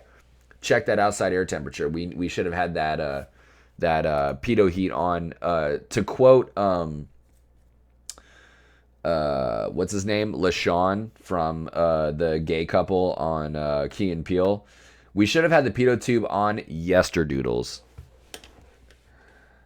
My sandwich. That's like the third time I've quote that skit, dude. I freaking love that skit. Those recurring characters.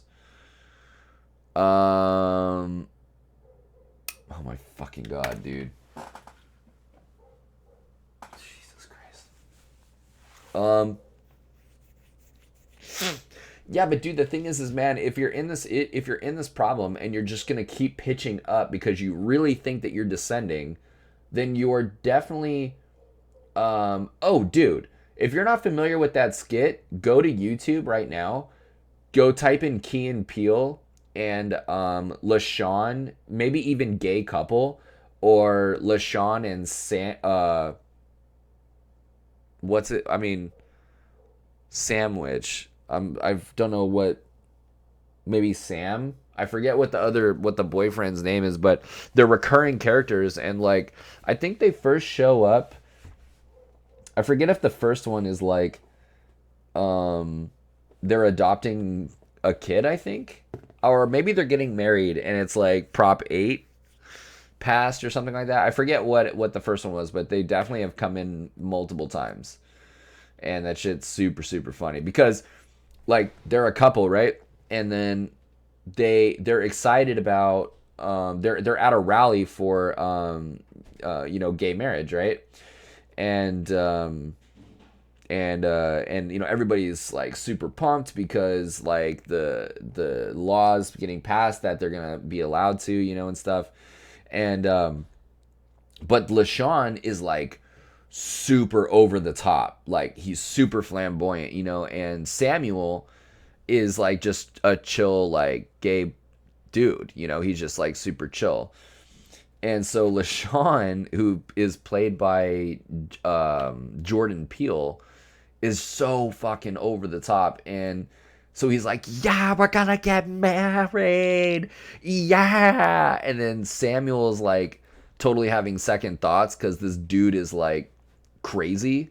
So he's like, well, we don't really know, and it could be appealed, and, we should really just take it one step at a time instead of get ahead of ourselves, like these things overturn. And LaShawn's like, oh, you know what? Like, fucking fuck them, dude. Like, we are going to get married. We're going to do this. We're going to do this. We're going to name our children this. And, and he's just like, oh, yeah. So, I mean, we don't really know for sure.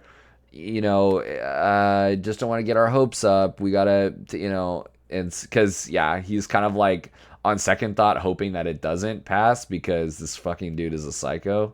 It's super funny, dude. It's super super funny. Point is, dude, that we should have turned our pedo heat on yesterdoodles. All right. Let's see here. Utilize sound and vibrations. Yeah, you got to look down those wings, man, for ice. So you're confused because this is contradictory data, right? This is contradictory information. Such a steep climb and you're increasing speed. And the thing is, man, is this is not that powerful of an airplane. I mean, it's a great airplane, right? It's 180 horsepower. Like I love the Archer. But imagine being in an airplane where the climb performance was so crazy that you actually ended up in a steep pitch attitude and you were in the yellow on the airspeed indicator, and you're out here thinking like that you're going to overstress the airplane. So you continue to pitch up even more and more. And then you're even more on the top of the yellow, approaching the never exceed speed. And so you pull the power to idle to try and slow down, right? Because you think you're going fast. It's like, dude, you're in a stall now, dude. You're about to be in a nose low, unusual attitude. So that's exactly what's going to happen, right? You think that you're going fast. You're pitched up super high. You think that you're going to overstress the airplane.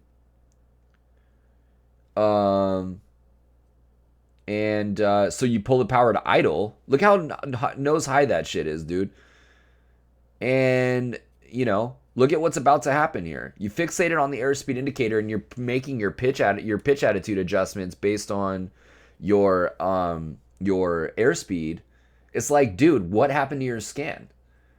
Fuck the airspeed indicator, dude. Certain power settings, and for certain power settings and certain pitch attitudes, what the airplane is doing, and from the feel whether you're really overspeeding your airplane or not.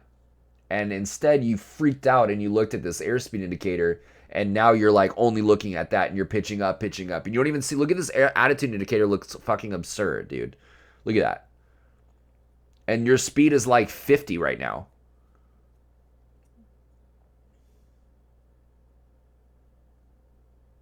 So everything is there for a stall. And then oopsie daisies right here, Boom. Right? And there it goes. And that VSI is just pinned. And now you're in a nose low unusual attitude. So, like I said, we're not going to be talking about unusual attitudes tonight. We're just going to be focusing on the vacuum failure and the indications on with a failed vacuum. But it's crazy, man. So, yeah, refer to night. We're not going to really spend a lot of time talking about this, but in the regulations, we do talk about 91-185, which is part of the IFR regulations series in Part 91, starting in 91-167.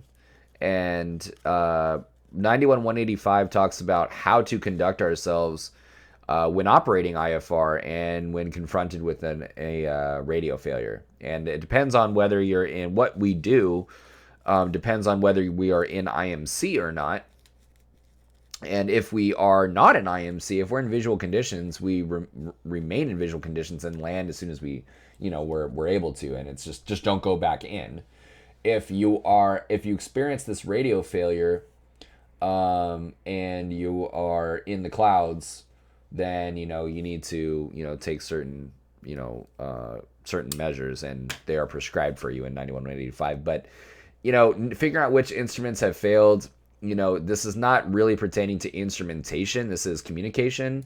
So I'm not even sure why it's in here. Intercepting and tracking. This is one thing we're gonna do today. I think, but that's okay. Compass turns. Yeah, dude. Know your compass errors, I would say. We actually move past that. Unusual attitude recovery. Let's see here. Yeah, I think this is really an important point right here, is that the problem is not how the airplane got there, or what it's doing, but or it's not about how the airplane got there, but it's about what is it currently doing, and what can you do right now to correct for this and get yourself to a point where, okay, now that we are straight and level and we are not, gonna die, we can, troubleshoot, we can take things slowly, we can get guided in, we can fly this instrument approach. We should even try an instrument approach on partial panel. That'd be pretty cool. All right. We're not going to talk about unusual yet. We got some knowledge test stuff. So yeah. All right. Let's see here. Let's get in the sim. I'm going to set mine up real quick.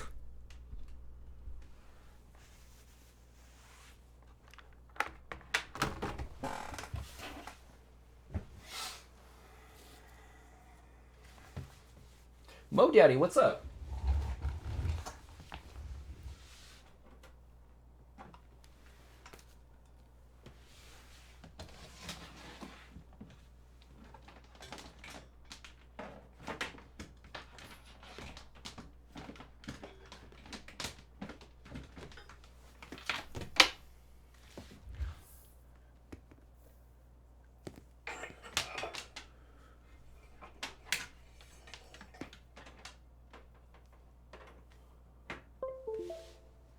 Dude, you passed your first practice exam, and only one more passing, and then I schedule my real one. Dude, that sounds awesome. Congratulations, Mo. Have to practice partial panel more, though. Oh, yeah, space, for sure, dude. I'm with you right there, man. Yeah, congratulations, Mo. Dude, that's awesome, man. Are you talking about your written exam? Is that what you're saying?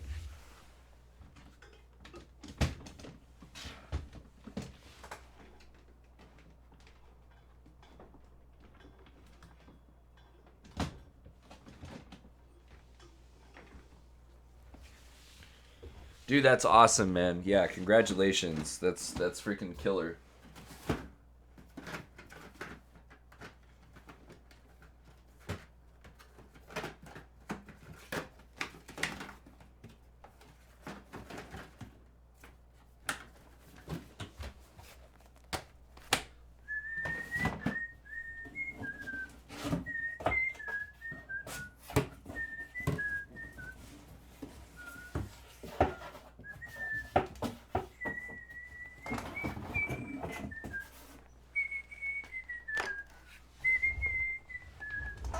Dude, I have Killer Queen stuck in my mind right now.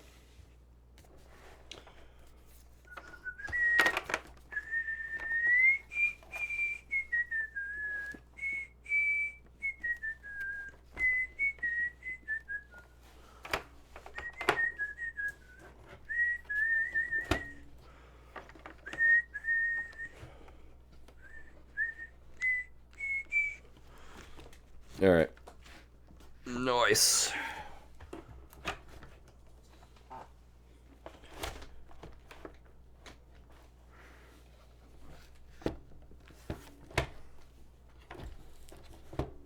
Cool, man. Hook that up.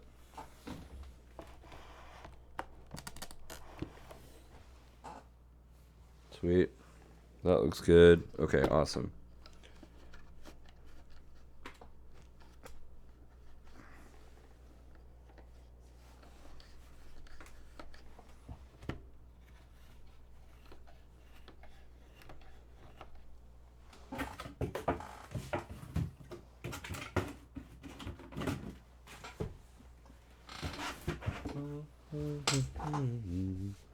So actually, we're not going to use Sky Vector right now. We're not going to even do Pilot Edge for this.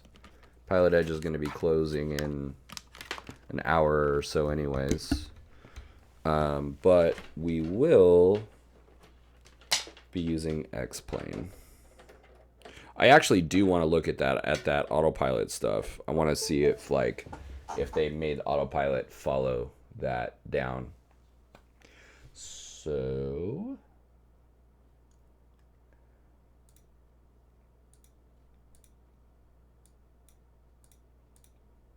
cool. And I'm not even going to use IR tracker. We're just going to go right to the instrument panel. And we're going to get up there. We'll do some intercepting, some full panel intercepting and tracking, so you guys can kind of get used to the setup. And that way it's going to be way even more uncomfortable for you.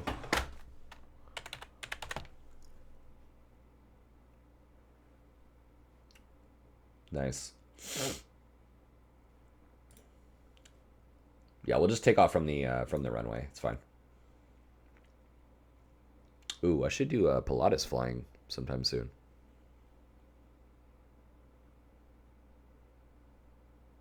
Oh, you know, I should actually grab my my tablet so you guys can see where we are. Hold on one sec.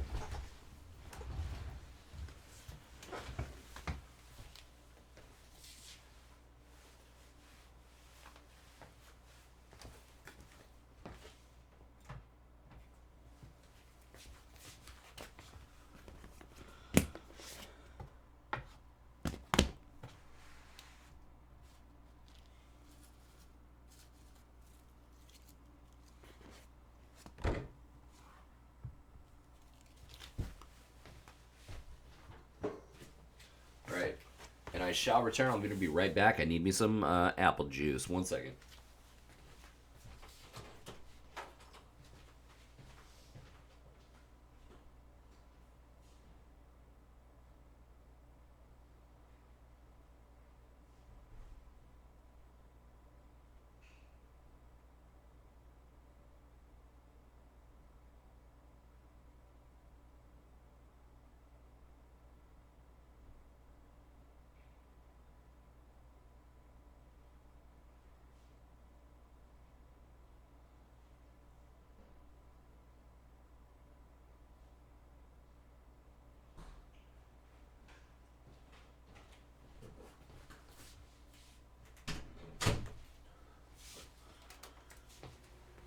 All right.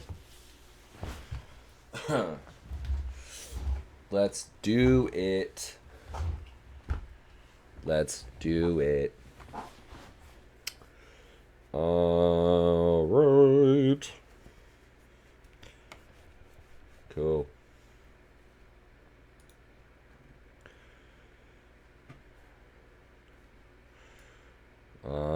Okay. So first thing we're gonna do is full rich, master on, pump, Put a little bit of fuel in there. Cool. Pump off. Cut off.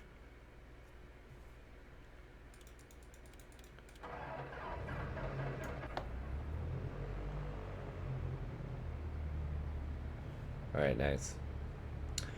Avionics. Strobe, pitot heat. I'll just turn them all on. Nav, taxi, landing, beacon. Trim.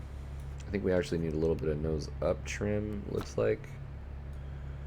And I just want to make sure I know how to fail. Yeah, that's right. I remember. So we're going to come here to failures. And then we'll go to different things. Instruments. No. Systems, right? No. Yeah, it's got to be instruments. Primary. Yeah. Airspeed indicator. I wonder...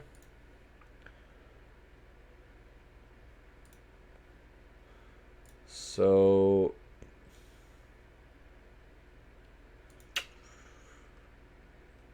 It's probably a system, actually.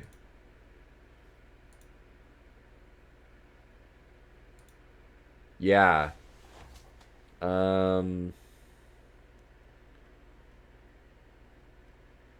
Auto feather.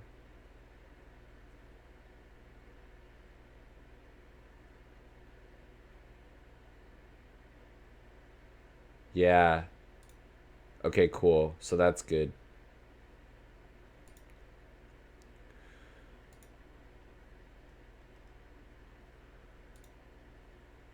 G1000 primary sensor. Oh no, here we go. Vacuum pump. We got to fail our vacuum pump right here. So we'll fail that. We'll fail pitot tube number 1 blockage. Yeah, we'll do a full pitot tube blockage. We'll look at that. Okay, cool, man. That'll be good. Sweet.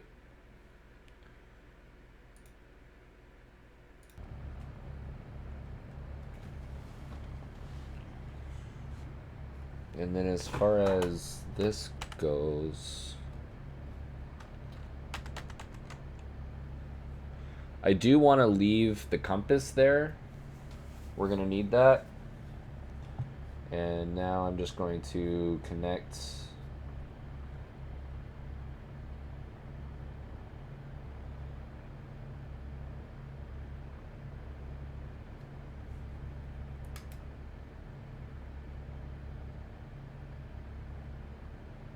To 6.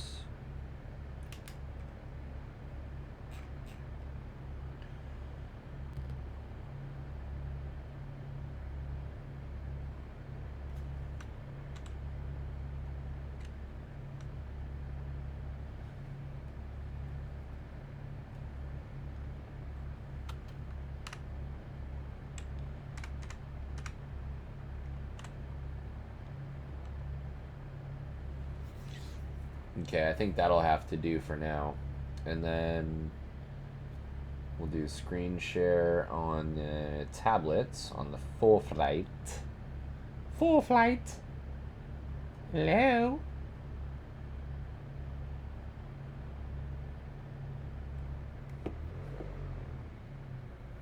This thing's like tripping.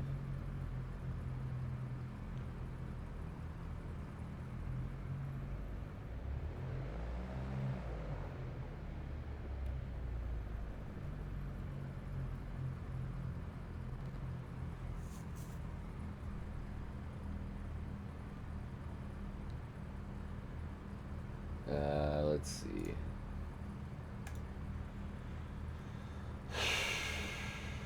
Okay, cool. There we go.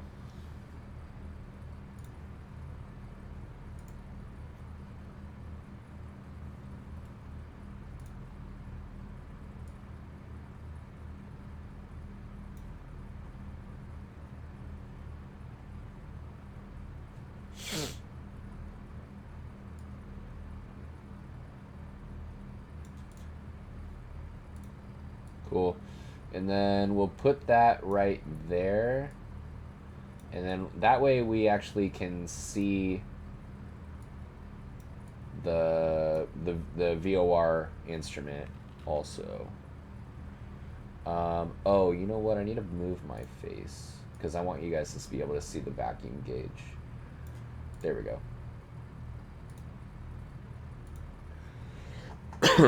Cool.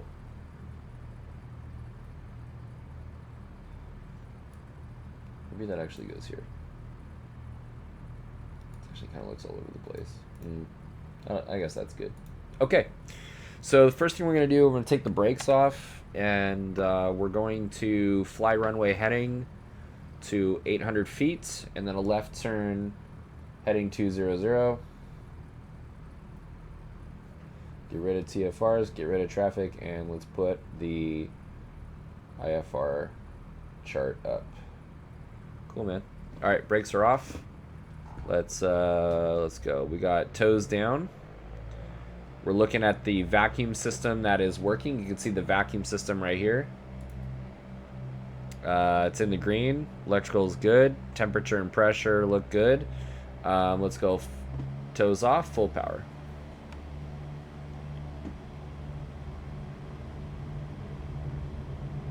Airspeed's alive.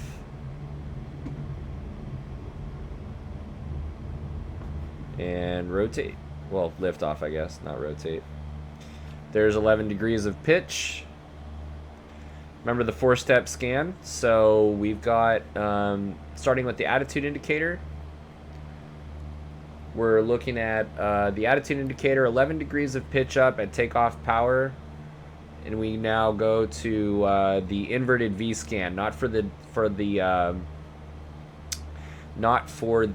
rate stuff, right? The VSI has a lag, but just for trend information. Now go to the inverted, or to the T scan, making sure that we're on heading, making sure that airspeed looks good, and at 800 feet we're going to start our left-hand turn to a 200. It looks pretty good. All right, here comes 800 feet, left turn 200. Inverted V scan. Making sure that I'm using my pitch to control my airspeed right there. And here comes 200. So I'm rolling out on a 200.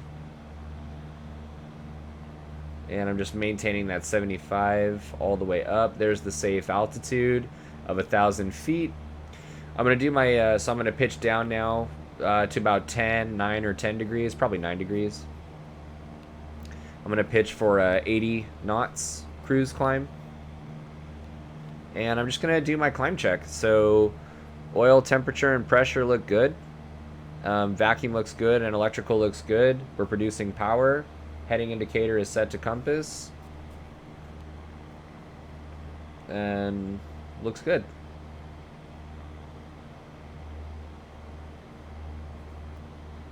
We'll take it up to 3,000 feet, and we'll just go from there.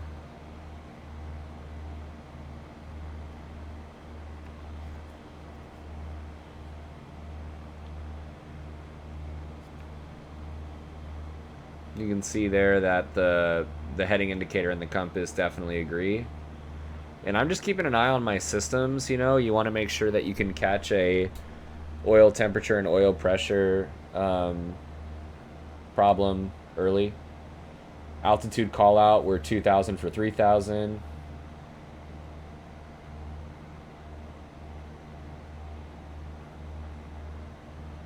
This is when we would definitely be switching. We would have been given a frequency change by ATC to switch over to Tracon, the approach controllers.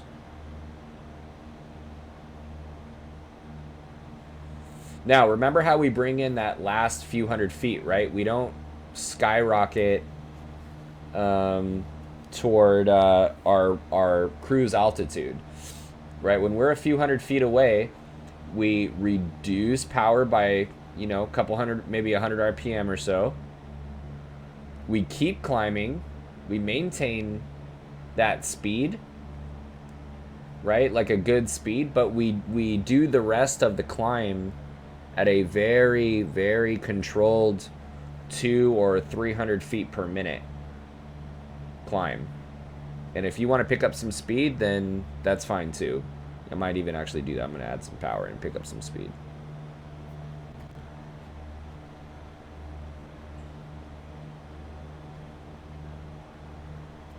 And I'm just, and as I speed up, especially as I leave that power in, I'm just trimming nose down the whole time.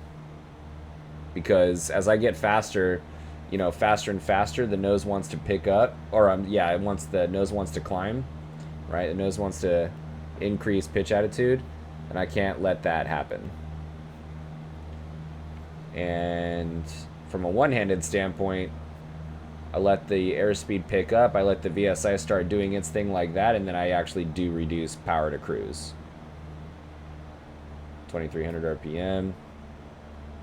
And then we really bring in that last, you know, couple hundred feet, or last 100 feet, really, really slowly.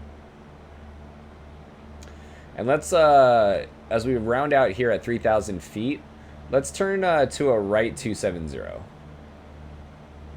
So, inverted V for the standard rate turn. T-scan to see that I'm coming up to my heading on 270. Airspeed looks good. I'm at 3,000 and then rolling out on a 270. Inverted V to maintain a 0 VSI, and there we go. 3,000 feet. Okay. Good. Just to make you guys even more uncomfortable when we take these instruments away. Dude, wait a minute. Hold up. Wait a minute. Wait. Andrew DeClue? Wait, is that Andrew, like the Andrew from my old flight school? From the academy that what? No, it is not. No, it is not. You guys, this guy was one of the coolest fucking students ever.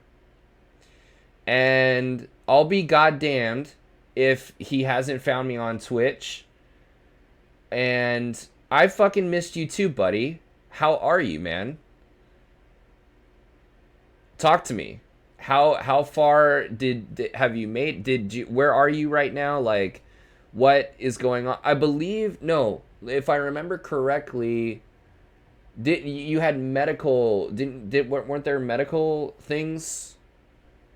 If you're not comfortable, like, that's cool too. You could also DM me or whatever, but I missed you too, buddy. I've thought about you and have been wondering what the latest is and where you landed and stuff, man. Coolest fucking student ever, man. Super hard worker, very chill guy, extremely adept. I worked with this guy, limited in the airplane, but a lot of sim work, and excellent student, you know, in ground. Very, very cool guy, man. Excellent to see you, dude. Good. Okay, you got it. Dude, you did get the medical, man. I'm so pumped for you, dude. I'm so pumped for you. You got the medical. You did your private, IFR, commercial, and CFI in 3 months. Gotcha. All I can say about that is let me know if I can help you get caught up, or if, you know, you ever get to the point where, you know, you could use some refreshing, like a refresher. Yeah, I'm there for you, man. I'm there for you. Are you here? Are you still in? I think you were from here, right? Like, I know a lot of people there were from elsewhere, but I believe you were from here, right?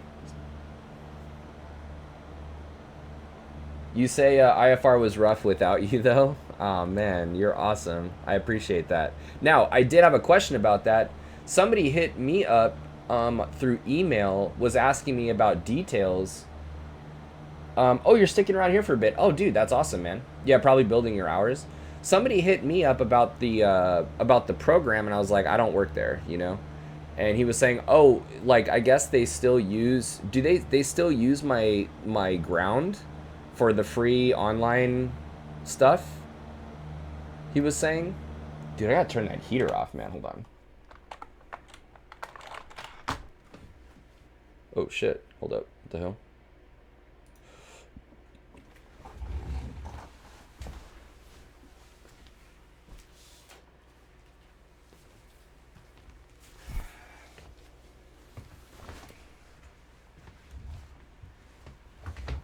I don't think so. Brandon V is doing it now, and I think he just pulls up web pages as he goes. Gotcha. Brandon, that's a cool guy. Yeah, that's cool, man. That's cool. You know what? I will say this. Congratulations, dude, on those certifications. And you know what? Like, you got your medical. Fuck the rest. Congratulations on your medical. Let's be honest, right? Everything is possible with that medical. And let's do a left turn 180. And I'm just so pumped for you, man. Now, okay, guys, let's so dude, we gotta get together or something, man. That'd be awesome to catch up, dude. That'd be so awesome to catch up. Okay. So we're here on a 180 heading. And again, tonight is about partial panel. We're going to fail our vacuum. We're going to do a pitot tube ice up, and we're going to see what that looks like. And all I'm doing right now are just basic IFR maneuvers with full panel, so that way you guys are really uncomfortable when we take them away, when we take these two away later. We do. I'm so happy I found you and you're streaming. This is going to be helpful for Double I. Oh, dude, I got you, dude. Double I. Double I is going to be super great. And, yeah, I'd happily help you out, man. I happily help you out. And, yeah, so I'm so glad that you found me, dude. Because, I mean, I stream video games too, dude. But I do IFR Tuesdays. Every Tuesday is IFR stuff. And I'll do everything from flying like 135 type stuff to what we're doing right now. And then private pilot on Wednesdays and Thursdays. And actually, truth be told, like on Thursdays, I kind of like lean toward like DCS and like fucking flying the F-18. So, oops. So we've done climbs. Let's do a descent, right? We're gonna take everything slowly. We're gonna reduce a couple of 100 RPM. We know that we trim for an airspeed. We let that VSI come down. We trim for 500 feet a minute. We got that inverted V scan going, and then boom, you know, nice, easy 500 foot per minute descent. And while we do that, let's do a descending turn, right? So we're gonna keep that VSI. We know that as we turn, the VSI is gonna want to dip down even more. We trim a little bit nose up to maintain a 500 foot per minute descent. We keep that inverted V scan going. And we take that around to, let's just say, I don't know, like a 090. Take that down to 2005.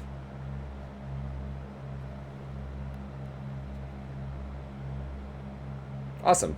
There's 090. The VSI is going to shoot up on us a little bit, but that's okay because we're leveling off anyways. We're going to go up to cruise power setting, and there's our 090 and 2500. Okay, let's do one of our let's warm up with another one of the advanced maneuvers that we that you and I actually worked on, Andrew, and we were talking about last stream. Let's work on some vertical S's. Just some straight vertical S's on the 090 heading. Let's start at 2,500 feet, 500 foot per minute climb, 500 foot per minute descent. And then we're just going to be really heavily using that attitude indicator and heading indicator. Oh, and you know what? Let's start off at 90 knots first. That was the other thing. So we're going to do a level change of airspeed, actually, is considered a basic attitude instrument flying maneuver. So reducing power, trimming nose up for the slower speed, keeping our instrument scan going, our attitude indicator, inverted V, T-scan, step 3 to make sure that we're on heading. Here comes 90 knots. We can't just pitch only. We're going to add some power. Not that much, though.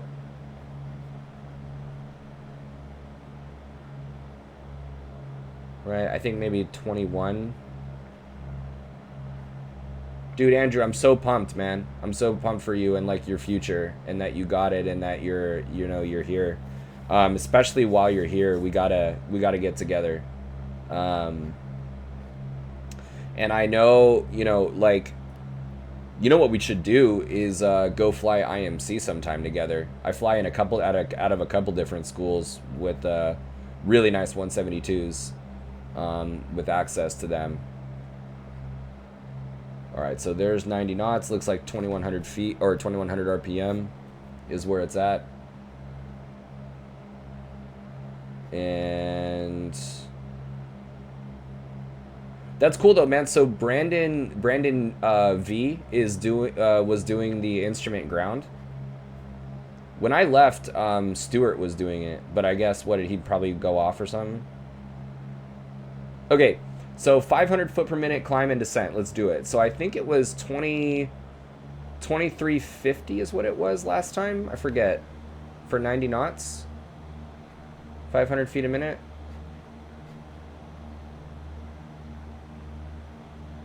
Got that right rudder in there. No, I think it was 2250.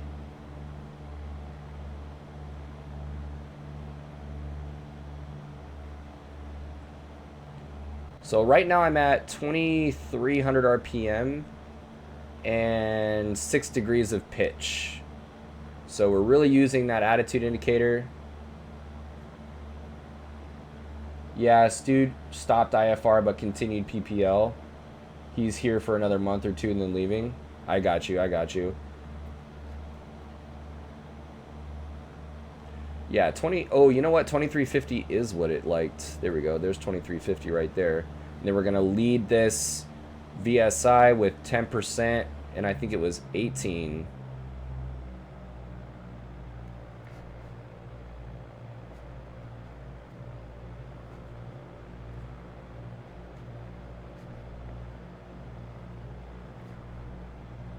Yeah, that's cool, man. Brandon is the shit. He's actually really, really cool guy. Dude, I saw Scott actually got a crazy SkyWest job. That guy was really cool too. I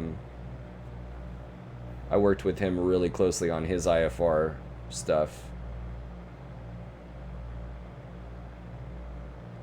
So again, we're starting with the attitude indicator, going somewhere else, right? Inverted V, T-scan, always coming back to the attitude indicator. Old Man Hollywood dipped. That's what's on his Top Gun helmet. Hollywood. Old Man Hollywood dipped. 23. So I think this was 2350. Or, yeah, just over 23. And 6 degrees. And then on this time, we'll incorporate some turning into this vertical S. Right now I'm just holding that 500 foot per minute climb, inverted V, and then T-scan, making sure that I'm on heading, making sure that I've got 90 knots rocking right there. When you were going through your CFI, how important is it to cover the types of scans? Oh shit, hold on. How important is it to cover the types of scans? Do you do it out of basic knowledge or help the student change the type of scan per situation? So, I actually learned over time a way better way to teach the the scanning process. First of all, you got to start the way that first of all, it is extremely important to teach the scan, and the different types, because really what it all comes down to attitude instrument flying, and the student's ability to, and the pilot's ability to control this airplane. Without controlling the airplane, everything else is irrelevant. Your ability to brief an approach, knowing all the symbols on an en route chart, knowing the regulations, like being good on the radio, it's fucking all irrelevant if you're going to crash, you know? So be really good at attitude instrument flying. It's the number one thing that people fail on instrument check rides. It's the number one thing that instructors fail to teach properly because they want to move on to holding for some reason. They're masochists, or they want to go teach instrument approaches because of the glamour. It's very glamorous, right? Or maybe departure procedures is their thing. It's like they just want to move on, you know? Or maybe they like weather for some reason. It's all about attitude instrument flying. And not only that, but it's extremely important that you as an instructor, as a double I, walk the student through all of the exercises to use the scan, you know, vertical S's, right? First of all, the basic maneuvers, times, and really, like, there's an art to starting with one problem, like one basic maneuver, so that they can use that scan, and then you ask them to do a combination of two things at once, like we're doing right now, right? We're about to start at 3,000 feet. We're going to start a turn as well. You know, as you add on more, you know, you can put the scans to work. You know, you can have the student problem solve using their scanning techniques to get those maneuvers done and ultimately develop a mastery of the attitude instrument flying. Now, the scans themselves that you're asking about, like, you didn't ask me about maneuvers, right? Like, you're talking about how the actual scans, because it's like I could hear somebody saying, well, aren't the maneuvers really the important thing? It's not so much how to scan, but if you could just generally look at the right things and pull off the maneuvers and you could scan however you want, then who cares, right? I kind of disagree, because first of all, you don't start off just knowing how to do anything, you know? So you got to have a system in place where it, for a wide array of situations, this scanning technique works. So that's the first thing. Then, the truth be told, like, as the student develops their scanning techniques and like their speed increases, yeah, then, you know, you can have variations of this. But really, what happens is like even highly skilled instrument scans are variations of this 4-step process.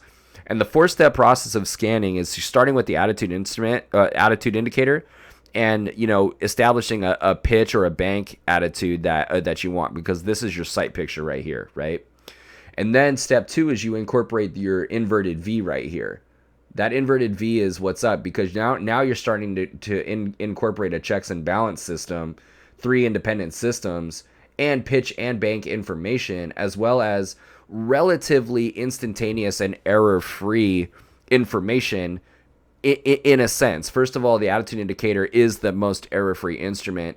The VSI shows trend information immediately. That is very good. Obviously, there's a huge lag in the rate information. And there's a lot that the turn coordinator shows you in terms of quality of turn right here, rate of turn right here. So, you know, you get that inverted V going for qualitative information, not quantitative information, because the lag right here is of the quantitative is substantial. After the inverted V, step 3 is the T-scan, making sure that the numbers look good. Are you on heading? Are you on speed? Are you climbing? You know, and then you can go back to your step 4, which is your detailed inverted V. But what I like to do with step 4 is I like to group instruments based on maybe changes that I need to make. So like you know, if I'm off my altitude and I need to make like a 100-foot altitude correction, I'll go inverted V, right? But then I'll group these instruments together and I'll give them weight, like maybe a 2-to-1 or a 3-to-1 ratio, weight, you know, to other things. So like, let's say that I want to correct for this altitude deviation. I'm not deviating. I'm in a climb right now, but let's just say that I'm deviating by 100 feet. I'll go kind of like 1 and 2 and 1 and 2, and then check something like a heading, and 1 and 2 and 1 and 2, and check airspeed. 1 and 2 and 1 and 2, and make sure that these agree that I'm on heading. You know, now I'm at my altitude. Then I T-scan to make sure, and then I start all over again. Right here, boom, I'm 0. I'm straight and level. Heading is good. I'm still at my altitude. You see, so that 4-step scan process is really the way to go. Okay, so here we are. We're coming up to 3,000 feet, and we're gonna start a turn.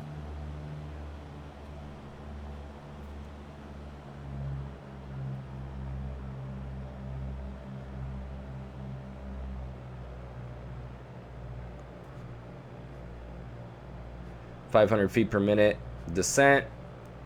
Trim a little bit here.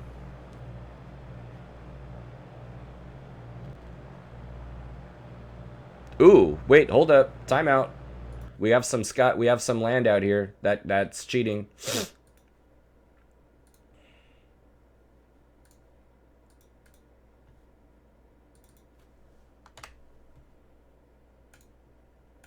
There we go.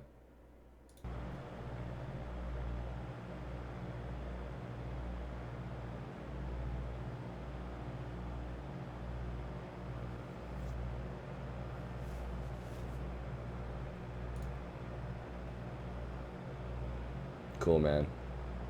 Nice. We're totally trimmed out. 500 foot per minute descent. Coming around to west.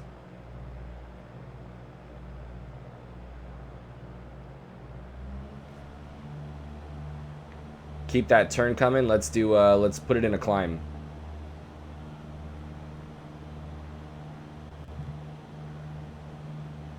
Still coming around to that heading indicator. And the attitude indicator.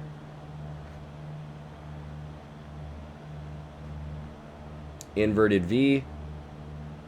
T-scan. Coming up to our altitude of 3,000 feet. We're coming around to east.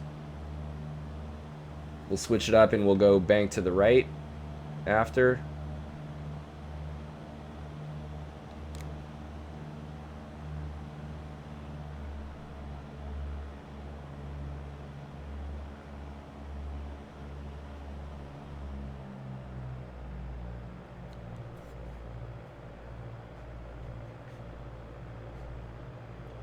Right. All right, there we go. 500 foot per minute descent, 90 knots.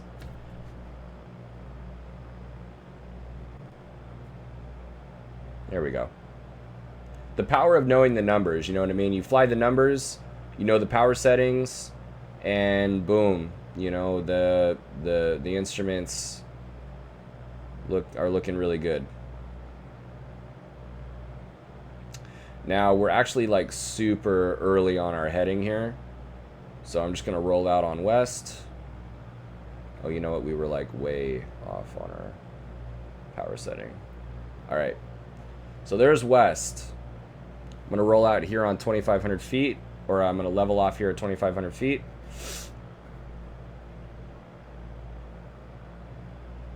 Damn, Andrew, you're tripping me out, man. I can't believe you're on here.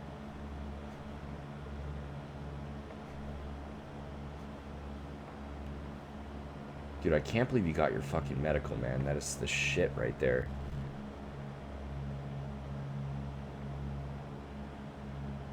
Dude, it's been for... Well, I mean, I've been around, like, out... You know, I've been out for... Of there for, like, well over a year. You know? Yeah, dude, space. Exactly. Okay, guys. Let's look at how weird this looks, man. Let's go ahead and fail the vacuum. Okay. Now that we're kind of acquainted with the process, Let's look at this. I believe it was systems. No, instruments. Sensor, vacuum pump, fail.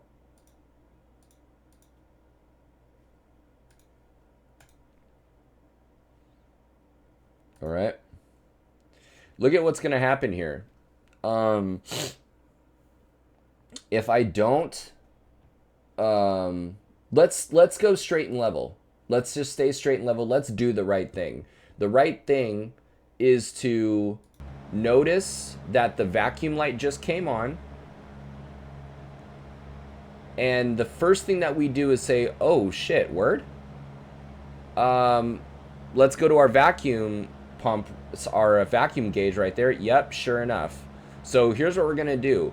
We do not care about what these are telling us anymore. What we do is we go right to our turn coordinator and we go wings level. We go to the VSI, we maintain a 0 VSI.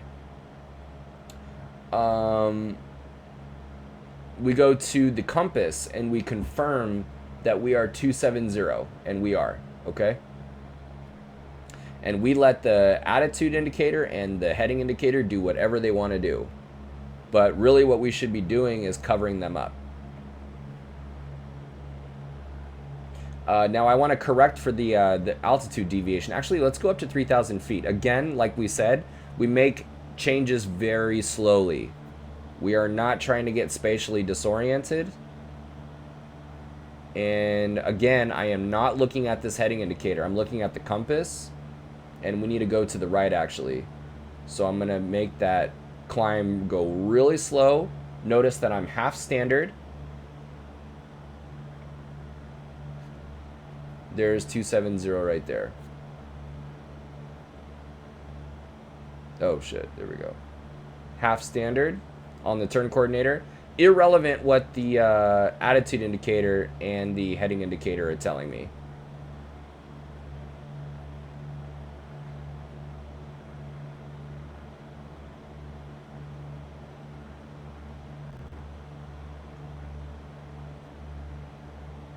Taking that really, dude, we should like go hardcore and do like a hold entry.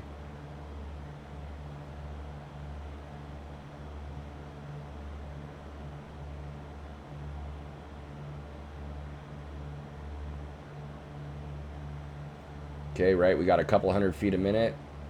Oh, you know what? Actually, we need to go the other way. So half standard to the left. Let's take it back to 270.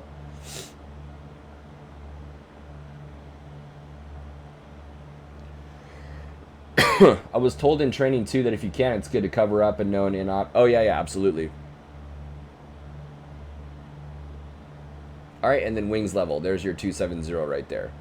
There's 3,000. And there you go.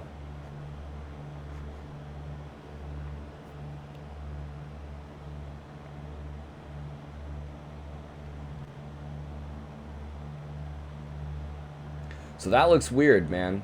That looks weird. Let's do a descending turn.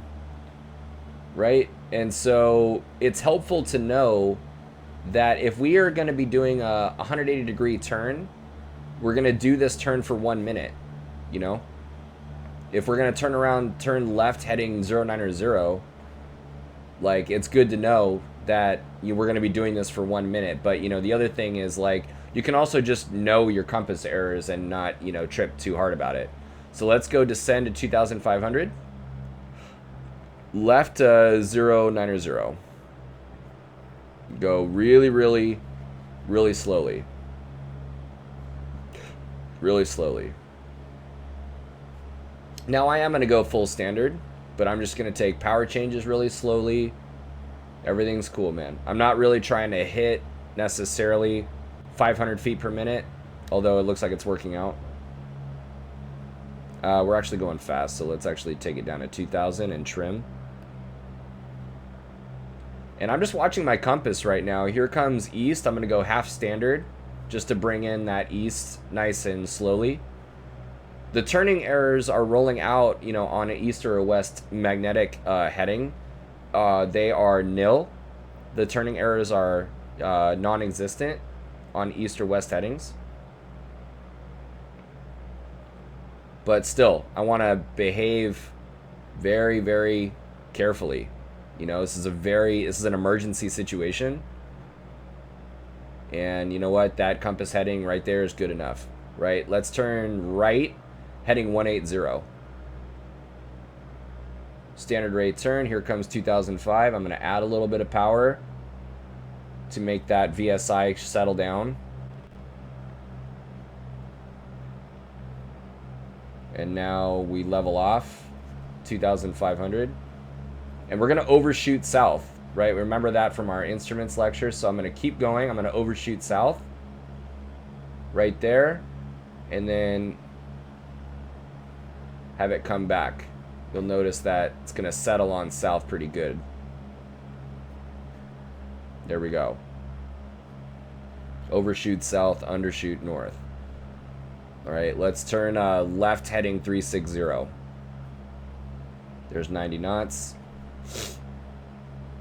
It's okay to do our full standard, but as we come up, excuse me, as we come up to north, around to the north headings, yeah, you want to relax it. You know, you want to relax to a half standard rate turn. In order to kind of help with that error, the compass error.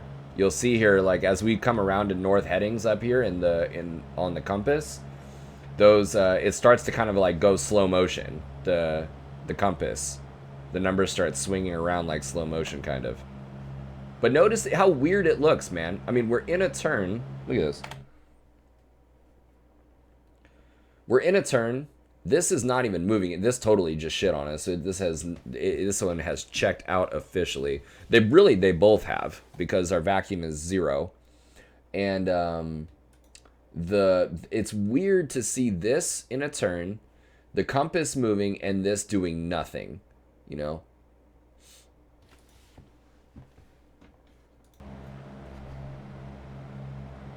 Okay, so here we are coming around to north. We're starting to come around. So let's go half standard. And undershoot north, right? We're going to roll out early. That's what we're talking about. Now we're half standard, so we don't have to go super crazy. But here, let's go roll wings level now. And then boom. There's that north right there. That's there to hang out. All right. Let's think about this. So let us intercept. Let's intercept that airway right there. You see on the chart right here, Victor 21. That's Seal Beach, right? 115.7. Switch that in. And that is a 202 radial. Oh, oops. That's a 202 radial. So +2, -2. Oh, actually, that's an easy 180. Or actually, no, -2 +2. That's a 022. So 022.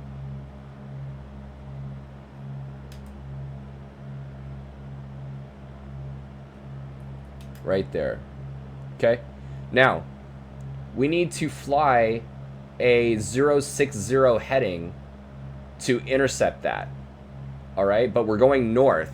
So think about it. We need to go to the right and roll out on a 060. Let's go ahead and do that and keep it nice and simple. Let's climb to 3,000. Increase power. Very, very chill. Very chill.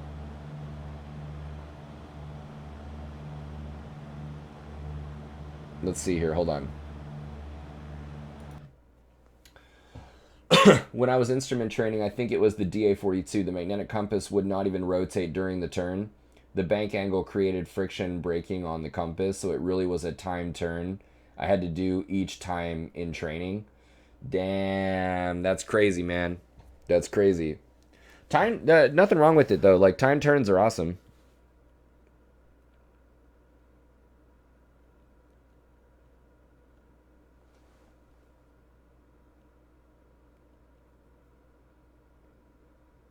Yeah, know your compass, dude. That's real. I hope you guys read that. You guys are reading what spaceflight says, because that's absolutely true. Know your compass. Here's a standard rate turn. Here comes 060. And I think what is important too. Look how weird this looks, by the way, you guys. Dude, turning to the right. Compass is confirming turning to the right.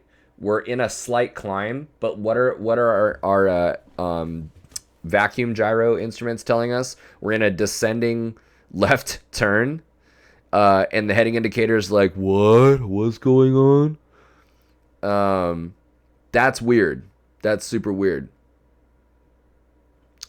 So now what's interesting is what doesn't change. What doesn't change is remember our VOR instrument navigation lectures that I've definitely done before, or even VOR workshops that we've done. We're talking about we have talked about the same side safe rule, where our heading needs to be assuming that we have the correct selection on the VOR instrument. Our heading needs to be on the same side as the deflected needle in order for us to be safe, same side safe, right? If the heading is on the same side as the deflected needle, then we are safe. Now, we wanted to go to Seal Beach, right? So we select the radial. We look at the radial of this airway, this Victor 21 right here, and we saw that it was 202, but we need the reciprocal of 202 because 202 is going to take us from the station. So here you can see we are on an intercept for that airway. It's very nice. But we can actually get rid of this and determine that for ourselves because the heading of 060 is on the same side as the deflected needle, so we are safe. Safe from what? Safe from passing through the airway. There's 060 right there. Safe from like overshooting the airway.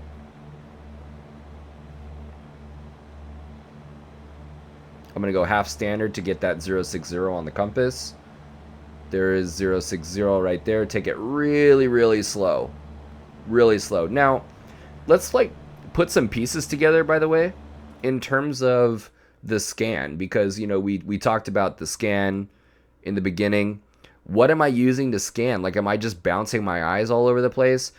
Definitely not. What I'm doing, the most crucial thing that you can do in a partial panel situation is confirm what you think is going on. Number one, take things slowly, and number two, group instruments to confirm what is going on, right? If you're trying to fly straight, and I would really suggest doing, if you have multiple problems, like an altitude and a heading problem, take care of one problem at a time.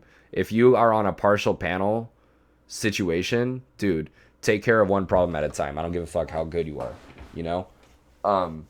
and so what I'm doing for the scan is I know that I want to go on a heading of 060, okay? Because 060 is same side safe for the airway that we have selected right here. So I am scanning here for the half standard rate turn, making sure that I'm trending correctly, okay? I'm here, half standard, trending correctly. I'm here, and I am watching my VSI. I'm here, watching my VSI. Now, the thing is if I know that my VSI is a couple hundred feet per minute, I don't need to be focused really on my altimeter. I really don't, because it's going to be a slow process. You're talking about climbing 200 feet per minute or 250 feet per minute or 300 feet per minute, and you need to do 500 feet. It's gonna take you 2 minutes, dude. So we can do a lot more in 2 minutes, even for the first minute and a half. If we don't need to really be, if we can hold that constant, and that's not like doing this, because then we don't know what the hell's going on. But if we can hold that constant, we do not need to look here for another minute and a half at least, for sure another minute. And we can get a lot done in a minute, We can look at our airspeed. We can make sure that our power setting is totally what it needs to be. You know, we can look at other systems and diagnose a problem. We can switch to a different controller frequency. You know, we can pick up, we can listen to radio. So that's the other thing. Now, this is a different story because we're coming up to our cruise altitude at 3,000. So now what I'm going to be doing, I'm rolling out on a 060 heading. So as long as I just check in with the turn coordinator and make sure that the wings are level, this does not need to be perfect. The compass does not need to be perfect. In fact, you're going to create problems for yourself if you seek perfection in a partial panel situation in real life, you know, even in the sim. Just have it be good enough, you know, like it doesn't have to be dead on. It can be some degrees off, you know. So anyways, yeah, I'm going to maintain that heading, maintain wings level. And now I can concentrate on the altitude, you know, and making sure that the altitude and the speed, this pitch triangle looks good, right? This is a pitch triangle situation. You know, this is a pitch triangle situation. So, one thing at a time, right? Okay. And again, I'm just bringing in that 3,000 nice and slowly, bringing that power back. Half standard back to 6. Good. And there's 3,000. I'm settling that VSI down, maintaining. And right now I'm bouncing right here. I know I'm at my altitude.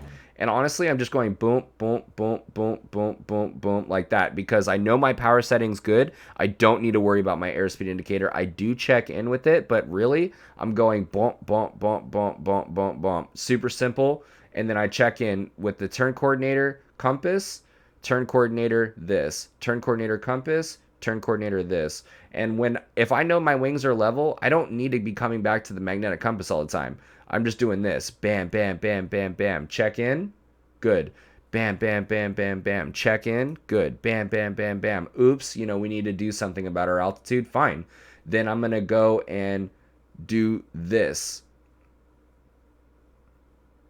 You know? Because what is the point in not coming back to a turn coordinator if by not doing so, you don't realize you're in a turn and now you created problems for yourself because you don't realize it, but your compass has been turning this whole time. So that's my reasoning for that scan. Let's go back to 6. Notice, by the way, I need to incorporate my VOR1. Oops, shit. I need to incorporate my VOR1 into my scan, don't I? Because look at what's going on. I'm same side safe.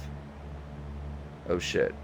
I'm same side safe for 022 for a 022 for that airway. And that airway is actually coming in. Let's back that off to 2200 RPM. I'm going to go make a right turn, do a 060, and go wings level right here.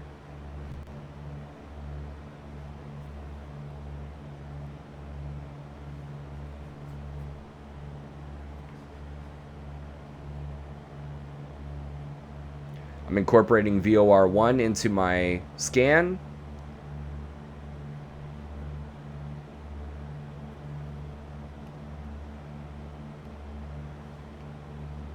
And I'm ready to roll out to the left on a 022, but guess what? That is that's really close to north.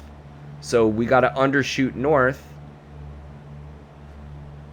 on this heading. We got to roll out early to roll out on a nice 020 right here. Roll out early. And there is the 020. And then now we are on the airway.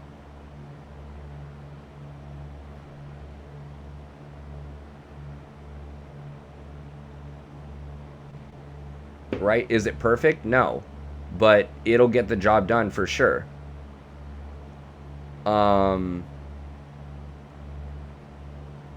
Nice. Okay, we're gonna a little bit of an intercept there. Let's go half standard.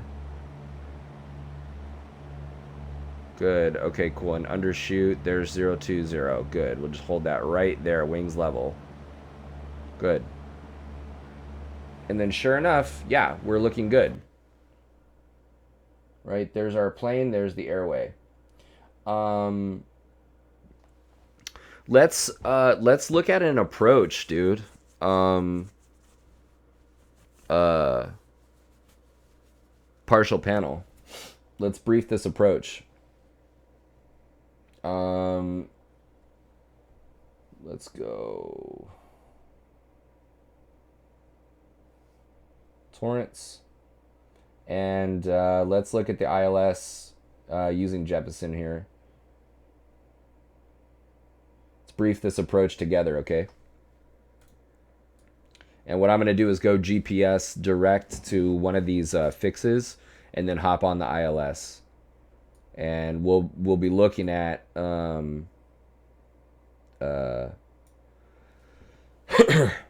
making small corrections using that half standard and very, very rapid and deliberate scanning techniques to fly a good, healthy ILS approach, and then we'll call it a day. So first thing is briefing this approach. So we'll get the ATIS, we'll get our altimeter setting, and then we'll brief this approach right now just so we're on the same page. We're looking at effective 15 September, page 11.1. We're talking about the ILS runway 29er right into Torrance. ATIS is on 125.6. 29er right will be 127.2.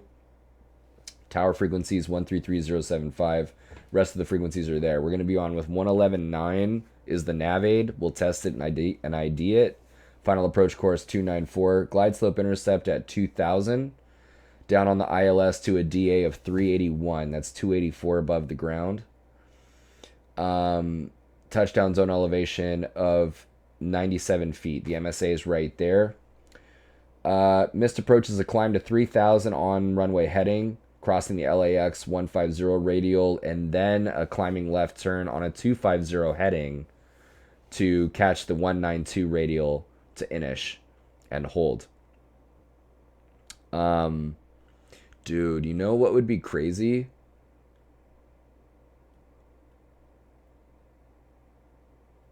For real? Why is that? Apparently, Torrance Tower randomly closed and shut down all the runways? But if the tower's closed, why wouldn't it just be class golf like it does like at night? That's so weird. Was there like a problem there?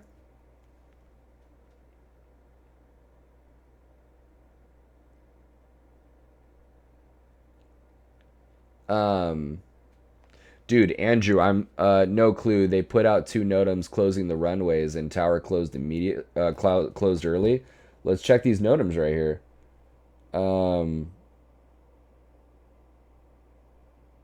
I mean, you got some. Let's see, ILS 29er right.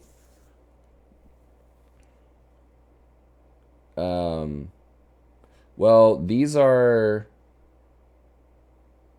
I mean, these are FDCs. Let's look at.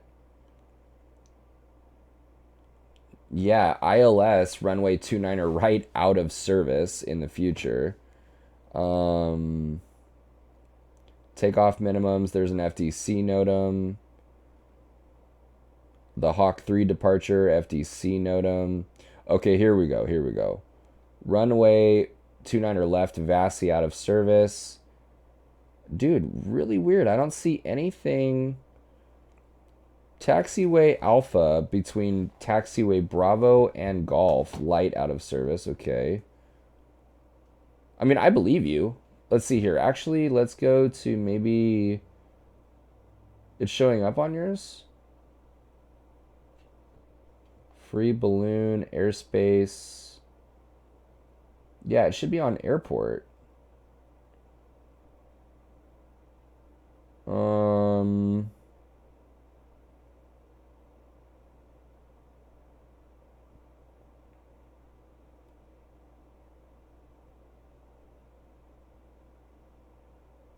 Weird.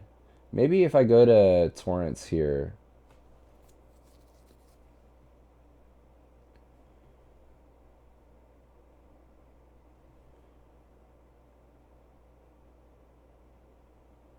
Yeah, that wouldn't be an FTC NOTAM. I would be a... Yeah, dude, I'm not getting that, man. Showing up on your ForeFlight? Yeah, that is weird. But yeah, dude, I'm tempted to have you throw a hold at me and then do this partial panel hold. 0600. Yeah, those sound like the local hours. 0600 to 22. So yeah, for the notes, use local altimeter setting. So these don't apply to us. The Seal Beach 236 radial 12 DME left turns. The Seal Beach, the 236 radial. Is that even? Let's see. I like how you gave me the 236 and the 235 at least takes me to a point. You're like, nope, not 235, 236. And 12 DME. Is that?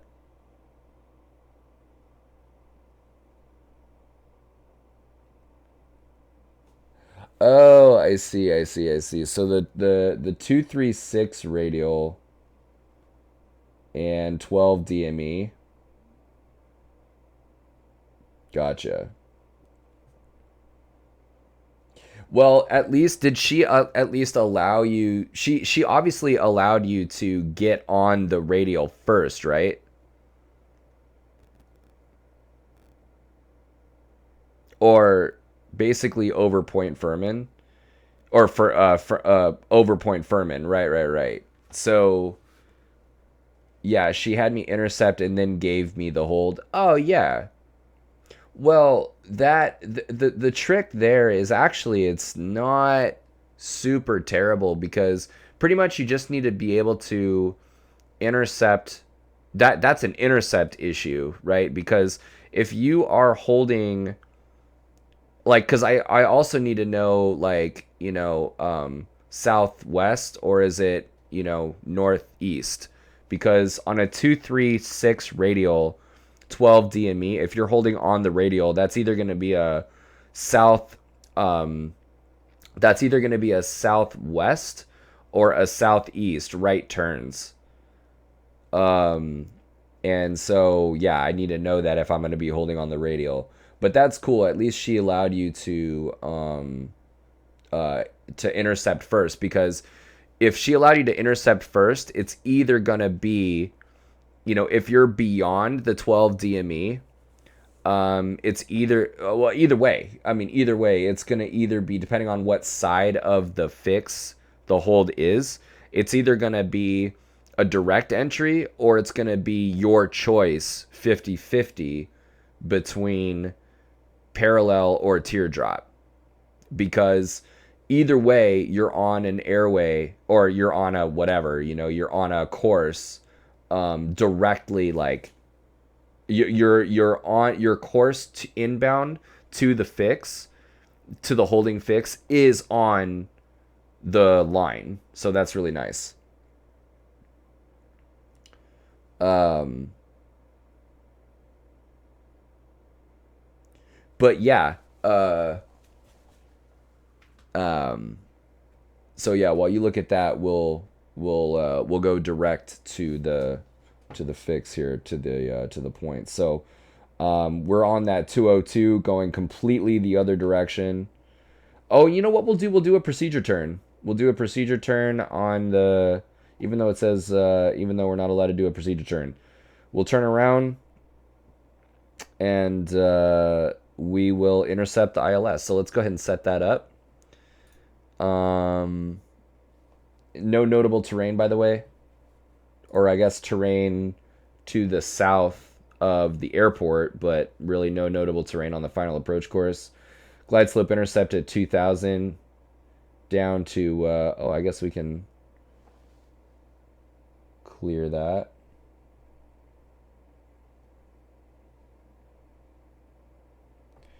We could be an emergency inbound at that point anyways. Yeah, totally. Yeah, we wouldn't be messing around.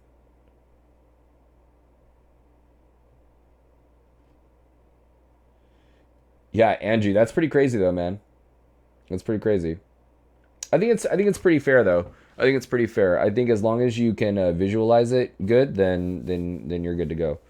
Yeah, because either way, you've intercepted the airway, and then you're just watching the DME. So, um, uh, like right here, like you see my distance from Seal Beach is 6 miles. I don't know if you can see. Oh no, you can't see that.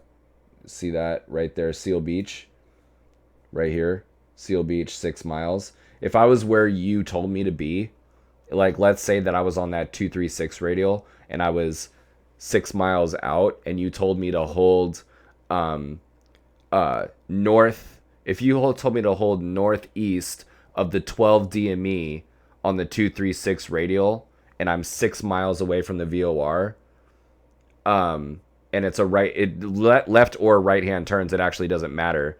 It's a direct entry.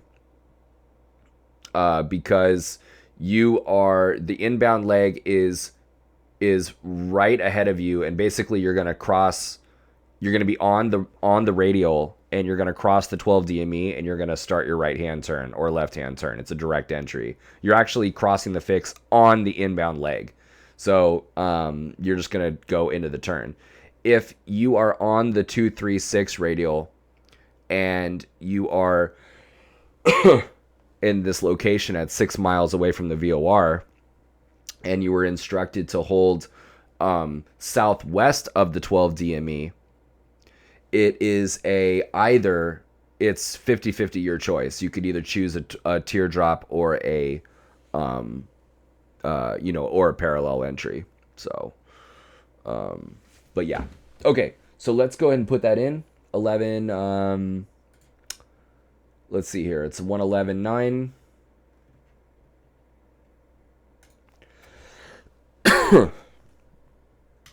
And I'm actually going to save this for right now because we're about to go direct to actually it's okay. We'll just intercept. We'll not make a big deal out of it. There's 294, and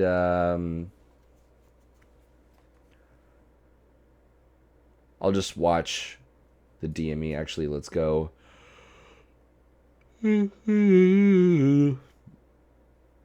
Procedures. Ooh. Okay. TOA. Let's just put Torrents in there.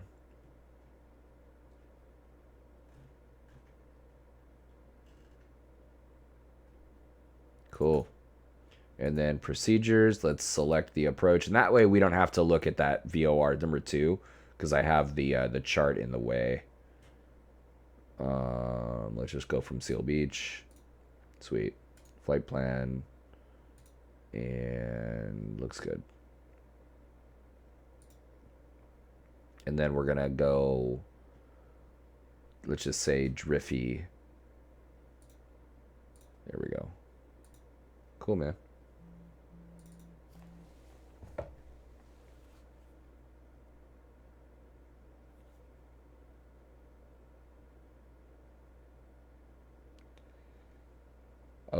Dude, it was awesome talking to you, man. Thank you so much. Thank you so much for stopping by, man, and saying hi. I'm so glad that you, got your medical and you made it through, man. You deserve it, and I'm looking forward to it, dude. Like helping you out. It'd be awesome to fly with you sometime. I fly out of Long Beach. I instruct out of Fullerton, but I'm going to start out of Long Beach as well. And flying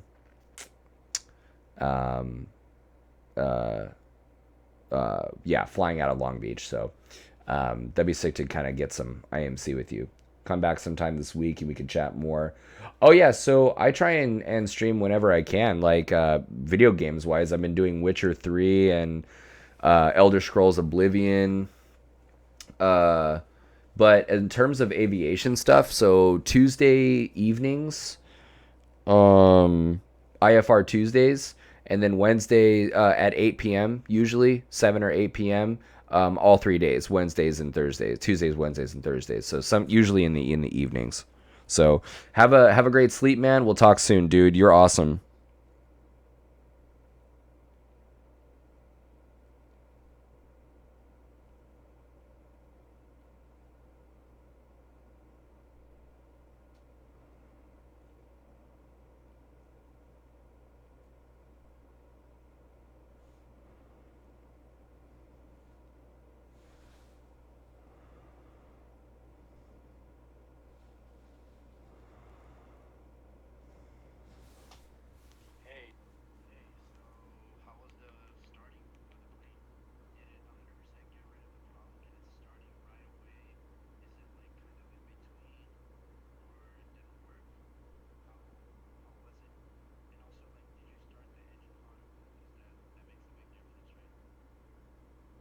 Oh yeah. Okay, let me I'm gonna mute my mic really quick. I have to update an instructor at work. Hold on one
Wow, dude. My mic has been muted. Damn. I feel like a silly Billy, dude. Well, I'll be damned. Super sorry about that, you guys. What I was saying is that, sorry that I was off center, but partial panel ILS is super hard. So, but it's okay. This is why we practice, and it's been a while since I had done that, so I'm really glad that I did that in front of you guys, and it's all good. So thank you guys for hanging out. I wanted to say that I really appreciate you guys hanging out, talking about really important things like instrument failures and system failures, and to kind of keep our knowledge of IFR flying growing and building off of what we talked about last time with attitude instrument flying, and being able to warm up with full panel stuff, getting really comfortable with that attitude indicator, and then being able to take the vacuum pump away and tracking, intercepting, doing basic maneuvers, partial panel, tracking and intercepting, and then ultimately flying an approach, partial panel. That was a lot of fun, and that's one of the things that we should use the sim for way more, than not to practice what to do when things are going according to plan, but dude, practice those emergencies, man. So yeah, I will talk to you guys tomorrow. I'm thinking tomorrow, what's my schedule look like tomorrow?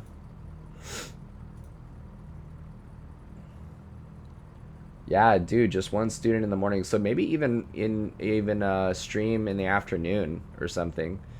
But otherwise, I'll see you guys tomorrow. Yeah, probably tomorrow afternoon for a private pilot stream. And have a great rest of the night. Thank you guys so much for hanging out. And I know a couple of you guys had questions about flight training and where to get started and what even is going on. Feel free to shoot me like a private message and we can talk about it. I'd love to help you out along the path. So yeah, talk later and have a good night. See ya.